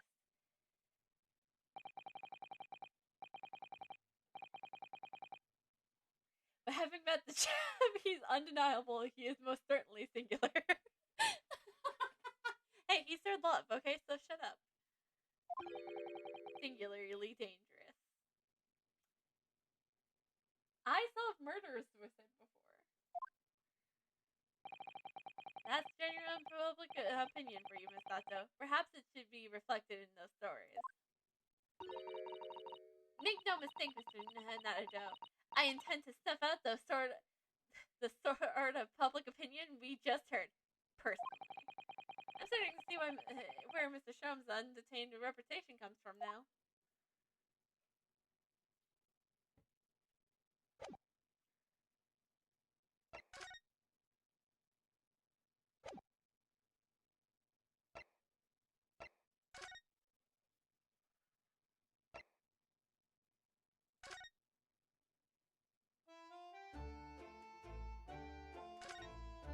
I don't know what to do, so we're going to examine. Grab a hassle. Mr. Natsun's lodging. Our appointment position is there. Sometimes when I look at the building, I can't help but feeling that it's a bit of a slant. It does rather look as though it could collapse even in the smallest earthquake, doesn't it? And that isn't it supposed to be haunted as well? I think I might have a hunch as to why Sasuke-san has a hunchback.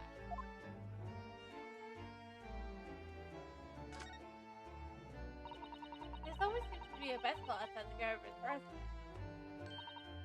I read that bicycles are extremely popular all over Great Britain at the moment. That one may seem very warped, though, especially in the front wheel. Does that make more of a challenge to ride, do you think? No, the wheels to be sadly warped. I'm afraid the rider may have similarly.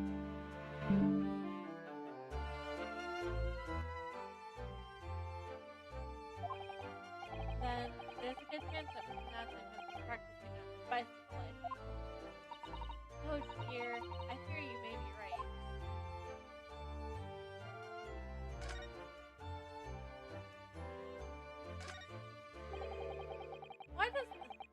Why has somebody built this snowman in some sort of pedestal? That's not a pedestal, not a dome. That's the part of a snowman. That's the part of a snowman's body. Really? But it really has perfectly good body. Well, it's true that British snowmen are usually made of a few small balls of snow. Perhaps this is a foreigner. Now we're looking at him as a strange, poor man. I know how he feels. If anything, it's Japanese and British. It's Japanese and British two-ball snowmen that are strange ones. After all, real people do have three sections: head, torso, and legs. Do you ever think that perhaps you think about things too much?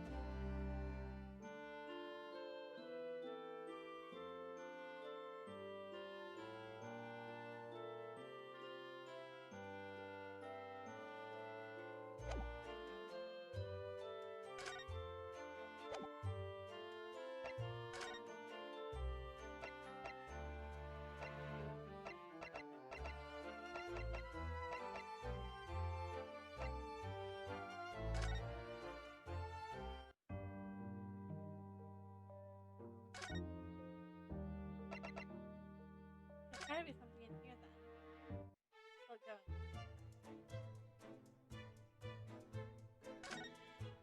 Something that I missed. Something that I missed. What's this? It looks like it's a part of an envelope, I think. Yes, I think you may be right. Perhaps it was torn off when the letter was opened. Is that significant? Well, if it's just a little perhaps, when you look around the room, there's no sign of a letter, or the rest of the envelope is, in fact, here. Ah, he's right. And yet, here we have the torn off end of an envelope. It just strikes me as unusual. I agree. You better take this, just in case.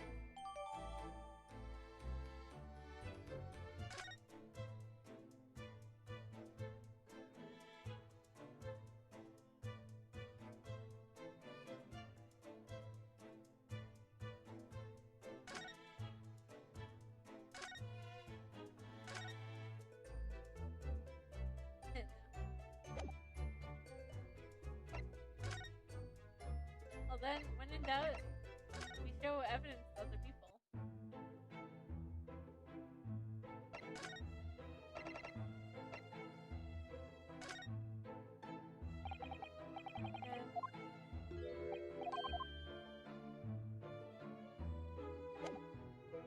But he was the only person.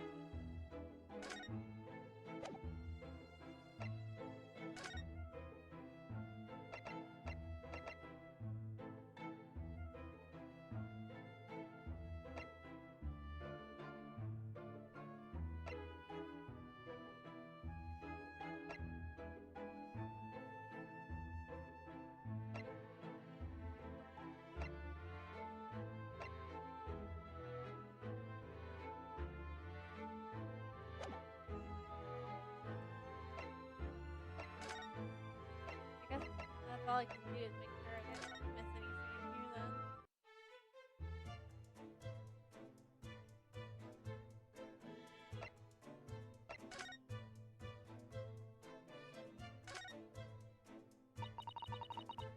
well seen from outside. The window is completely bricked up.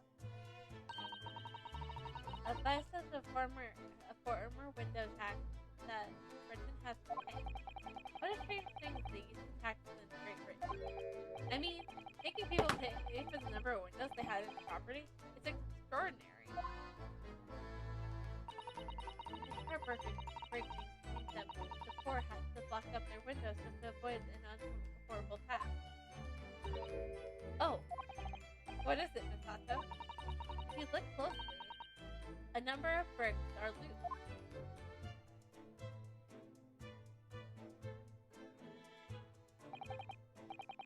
Yes, looks like though an amateur has broken out of a few of them just here. Was it Mr. Shams who did it, I wonder? Being a lodger renting this room? Ah, look at this, Mr. Nanado. On the outside, there's a little ledge, and there's something on it. What? Outside?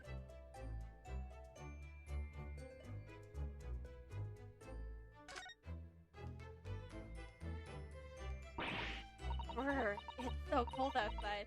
You can feel it through the gap. It did snow all last night. It would be cold. But more important, what is on the ledge out there? Are those snow-covered lumps? It's more bars of soap. Soap? What are bars of soap doing lined up on the ledge outside the window? I have no idea. But a pair of them look rather charming like that. Still, it's very strange, isn't it? Bars of soap lined outside the window. I think perhaps we should take one. There are two after all. Oh dear. I suppose we could.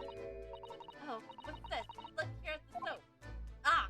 Do you see it in the middle there? It's a patchwork of different colors. It's sort of transparent. Some sort of fancy design, I suppose. Only Great Britain.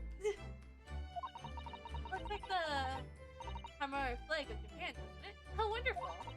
It's probably a very expensive brand. Expensive? What's it doing in this ramshackle room?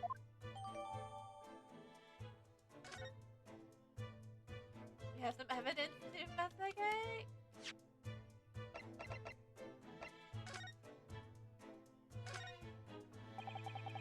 I can't find any other place. Whoever opened this envelope didn't bother with the leather opener or scissors, did they? Yes, whoever opened it was clever. Clearly someone with an unrefined temperament. And judging from the angle of the rib here, the person in question must have been right-handed. Miss Santo, I think perhaps someone's been reading too much of the Great Adventures of Sherlock Holmes. You can never read too much of it, Mr. Nanado. Never! I thought this would be the part where she'd be like, guilty as charged.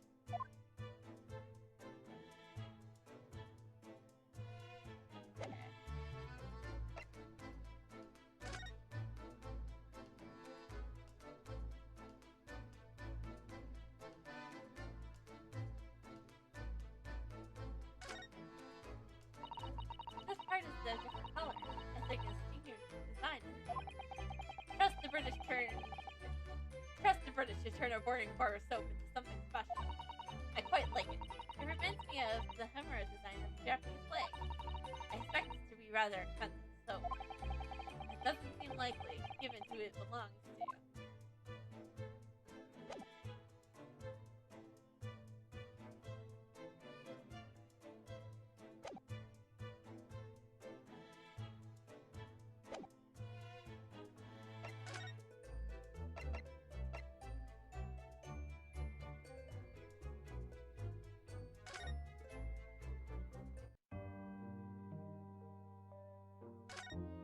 Nothing there.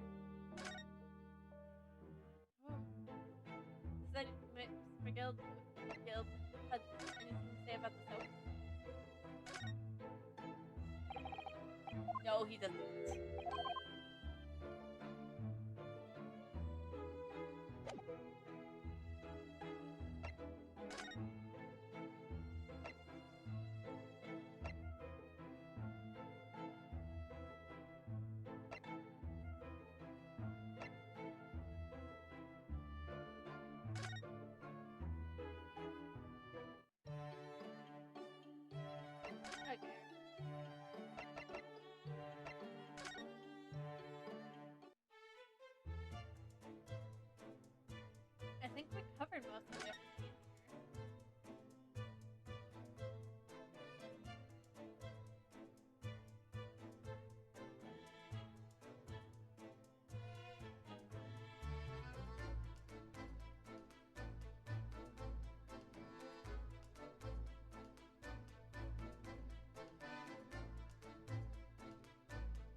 be something we're missing, right?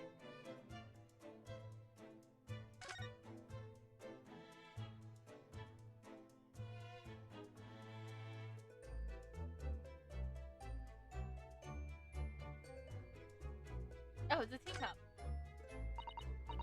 One of the teacups that Mr. Shakespeare has his guest drinks last night.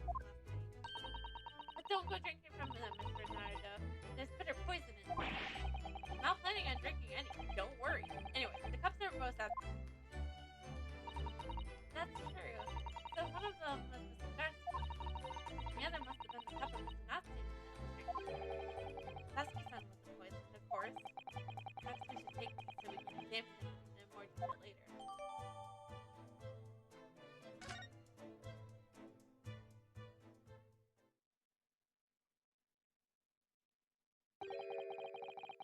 Looks like you're having a good snoop around, eh?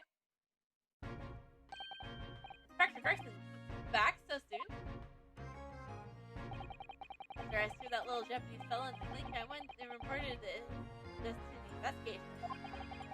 5 minutes time, this place will be cordoned off by the yard. Oh, well, we better be leaving. Poor Mr. Matthew has been feeling really low being back in the cell so soon.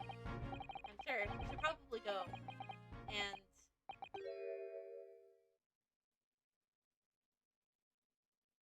what? What's wrong, Mr. Naruto? Yeah!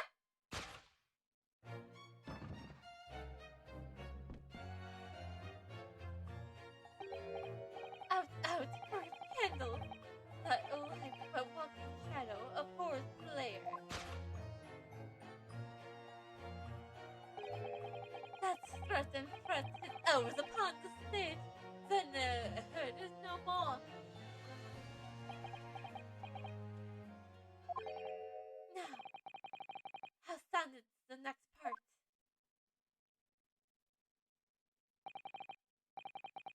It's a tale told by an idiot, full of sound and fury,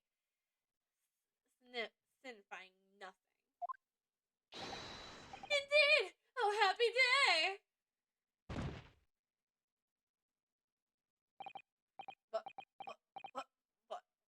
What? Walking Dead?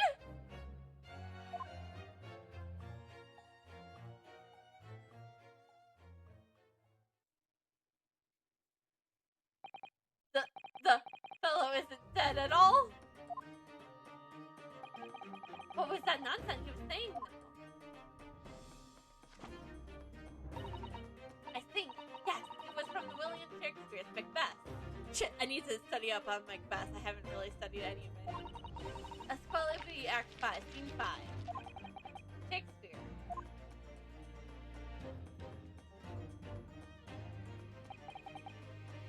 So it was that the victim, Mr. William Shakespeare, came back to life. If the man had indeed been poisoned, it transpired that it hadn't killed him. He was taken by emergency care to the nearby hospital for treatment, and Inspector Gregson evicted us from the scene of the crime. Whatever that was now was.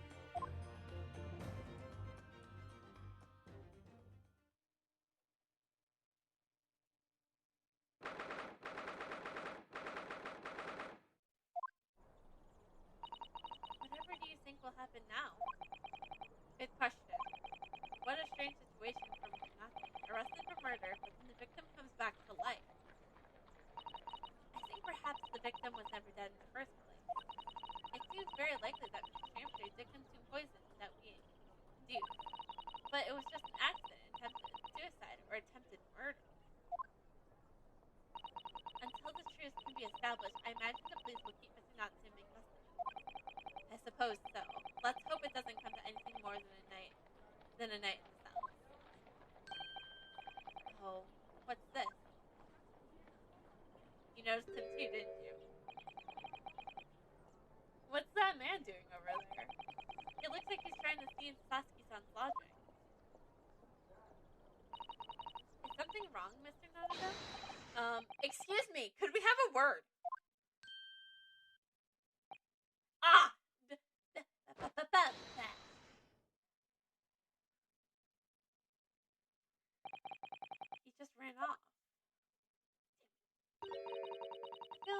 that I've seen that man somewhere before.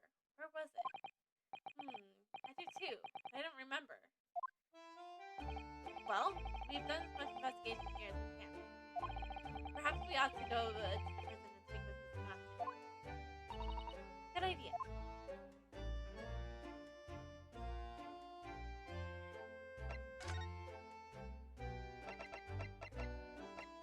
We can go to our office. Ha ha ha. We must investigate our office at once.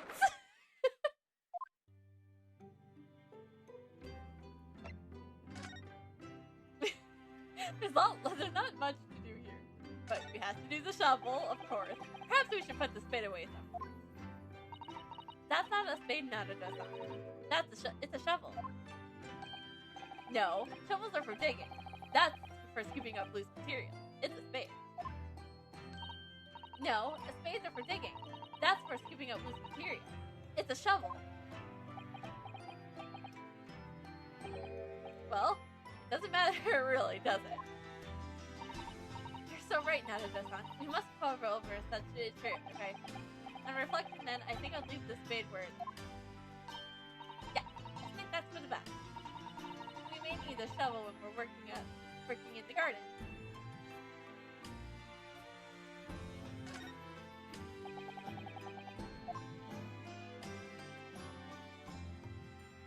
Still can't examine the ladder, damn it.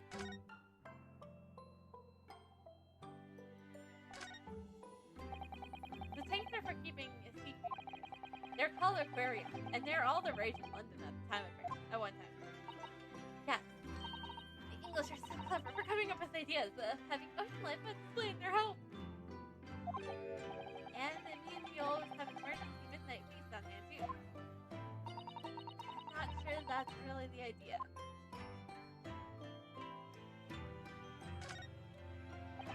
I heard that there's another room behind the door. Yes, it's my bedroom, as you well know. Shall I help you unpack your things? That's very kind, but no thank you. Your luggage looks very heavy. Are you sure you can't help me? I can't help you move it. That's very kind, but really, no thank you. A young maiden's private chamber is a place of bittersweet the only secret I have is the 5 yen banknote hidden in the backside of my Damo doll.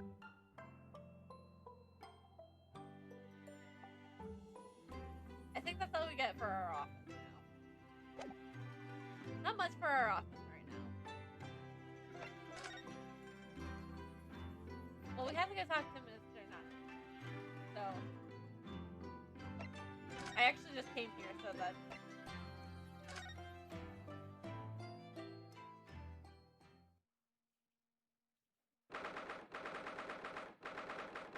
Local prison. All 9.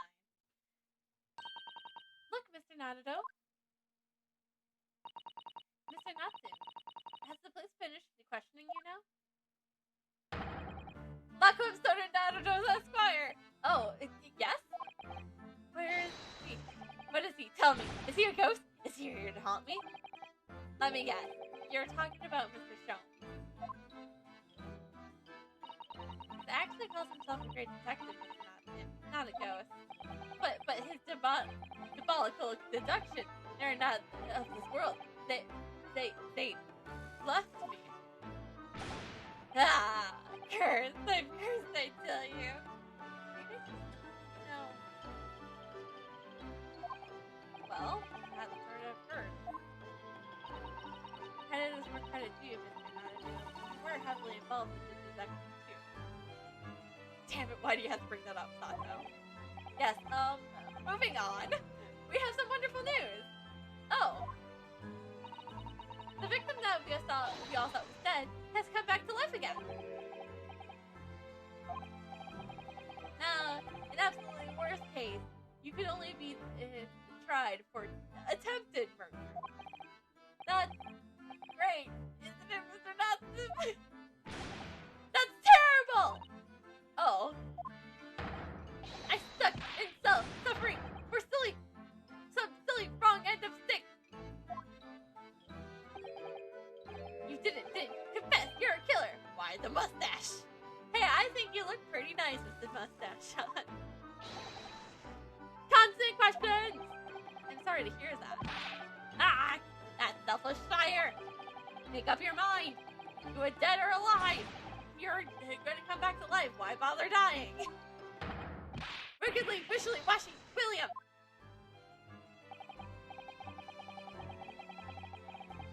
Well, it seems that Mr. Chester was never actually dead in the first place. Ah, yes, that makes sense. I am pleased to hear you're still alive. Our lively debate last night was much fun. We said to think it was our last. Oh! Oops. Saskia?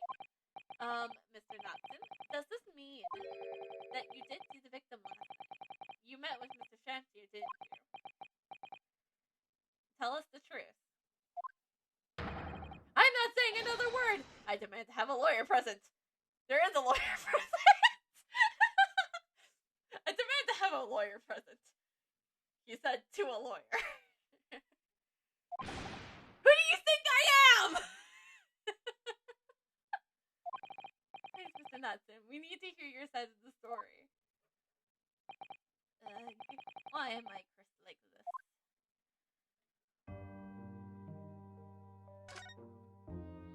Wait, we're not trying to move.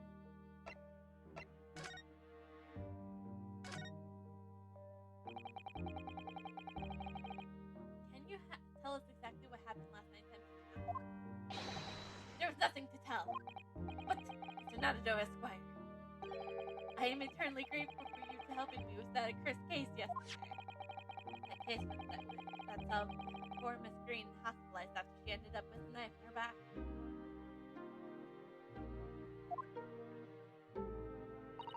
It's hard to believe that it was only yesterday. After the trial was over, I trudged my weary way back to my lowly that evening, at past 9, it must have been. I visited Mr. Shamsier. So you did go to the victim's room. As we feared. I didn't do anything! I didn't do anything wrong! I'd never been to his room before! It was the first time! Then, what made you decide to go? I bumped into him after I arrived back at the house.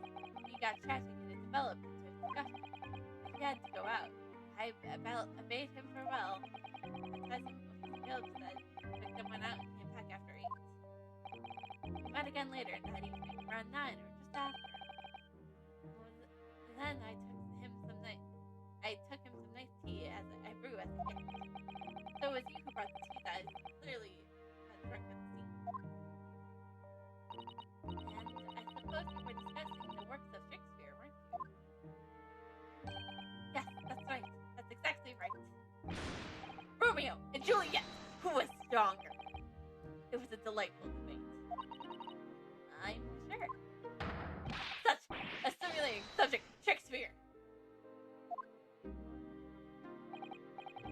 debate became very heated, so you slipped some poison into Mr. Shasmier's tea. No! Never! Not at all! Team Juliet won! That was me! And I left his room. The flamboyant fellow was frightened and fit. I swear to gosh, Billy.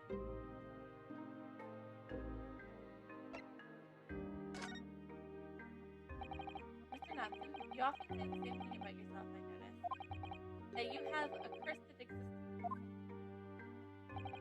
I'm sure I've mentioned this to you before, but I have been here in Great Britain for a year now, and in that time I learned that it's no place for me.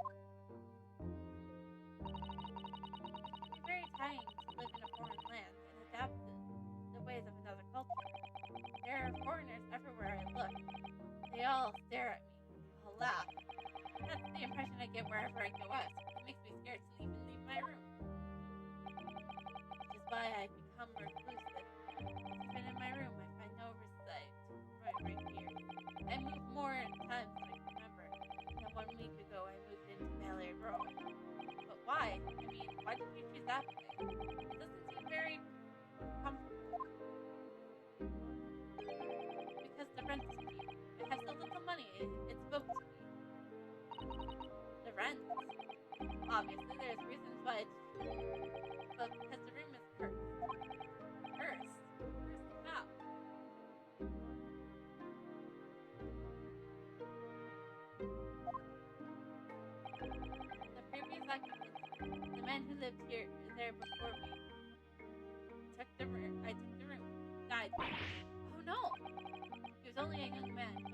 morning he was found dead, and no one could explain why. Surely no one wanted to live in a room with a history like that. I didn't. When the letting agents recommended the place, I wavered. But I wanted books, and books cost money. A horrible history is a small price to pay. When I realized it would mean I could buy more books, I signed the release like a light, grave, or blinker. But after I moved in, I soon came to realize what I'd done. I realized how horrible that room history really was. Gosh, it really is so awful.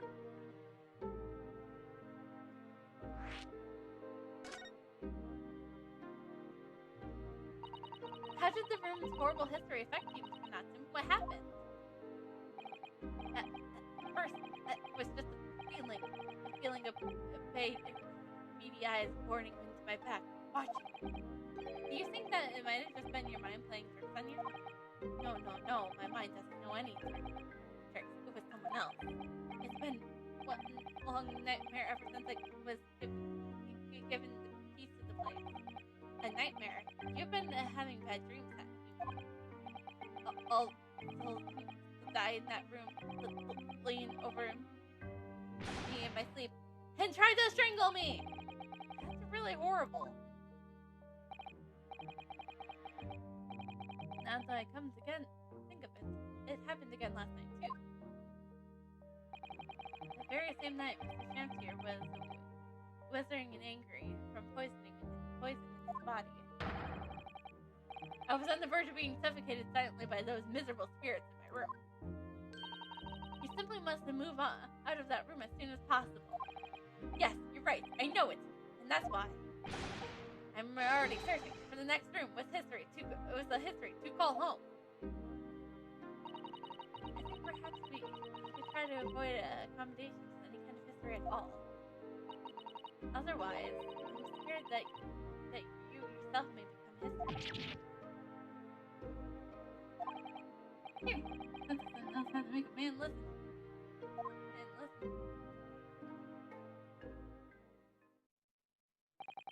Of course. The Lord of the Manor is worried about the curse on my room as well.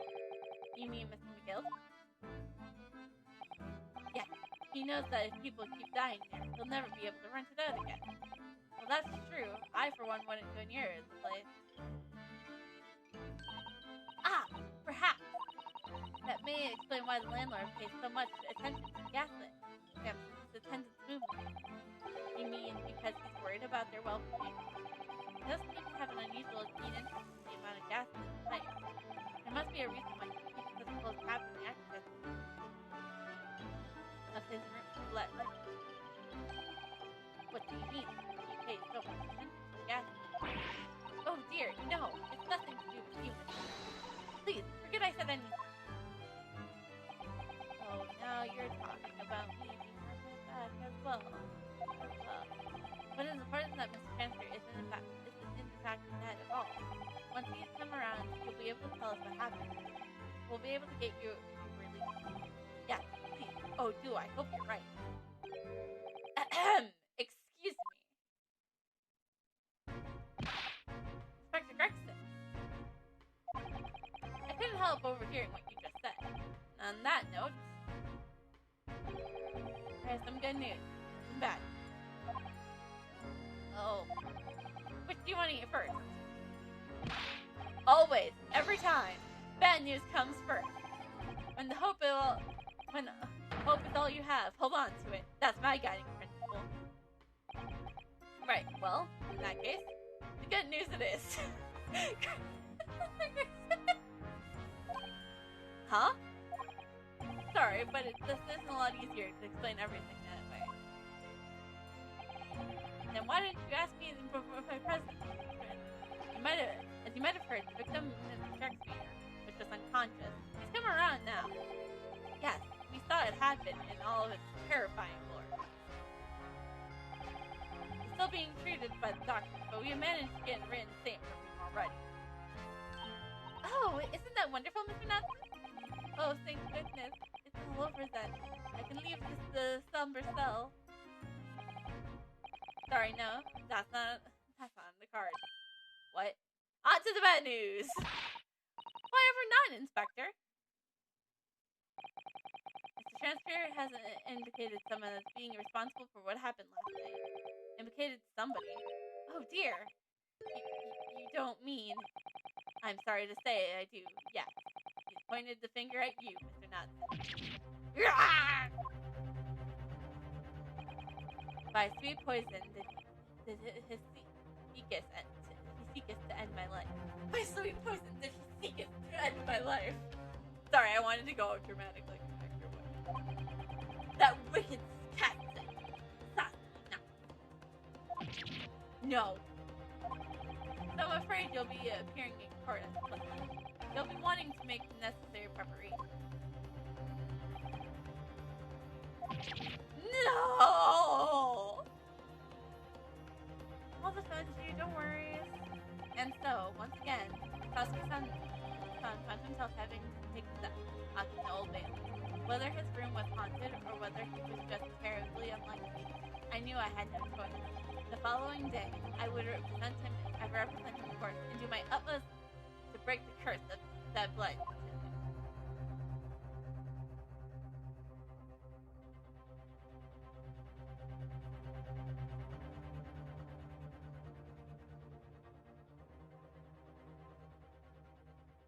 Let's get to a point where I can save.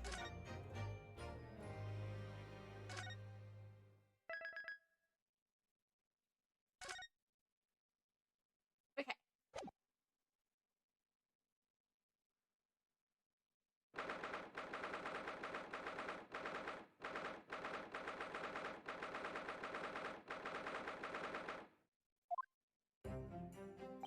Okay. So now we're gonna... Oh, sorry. That was last year's anyways. So, yes. Hello. This is gonna be where we're gonna wrap up the stream for today. So, I hope you guys all enjoyed our return to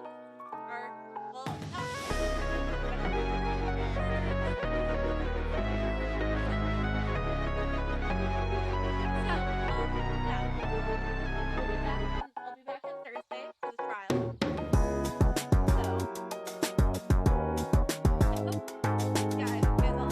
Like I said, I'll be getting everything worked out for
Well, if you want to be back tomorrow at 5 a.m., because I already said this by this point.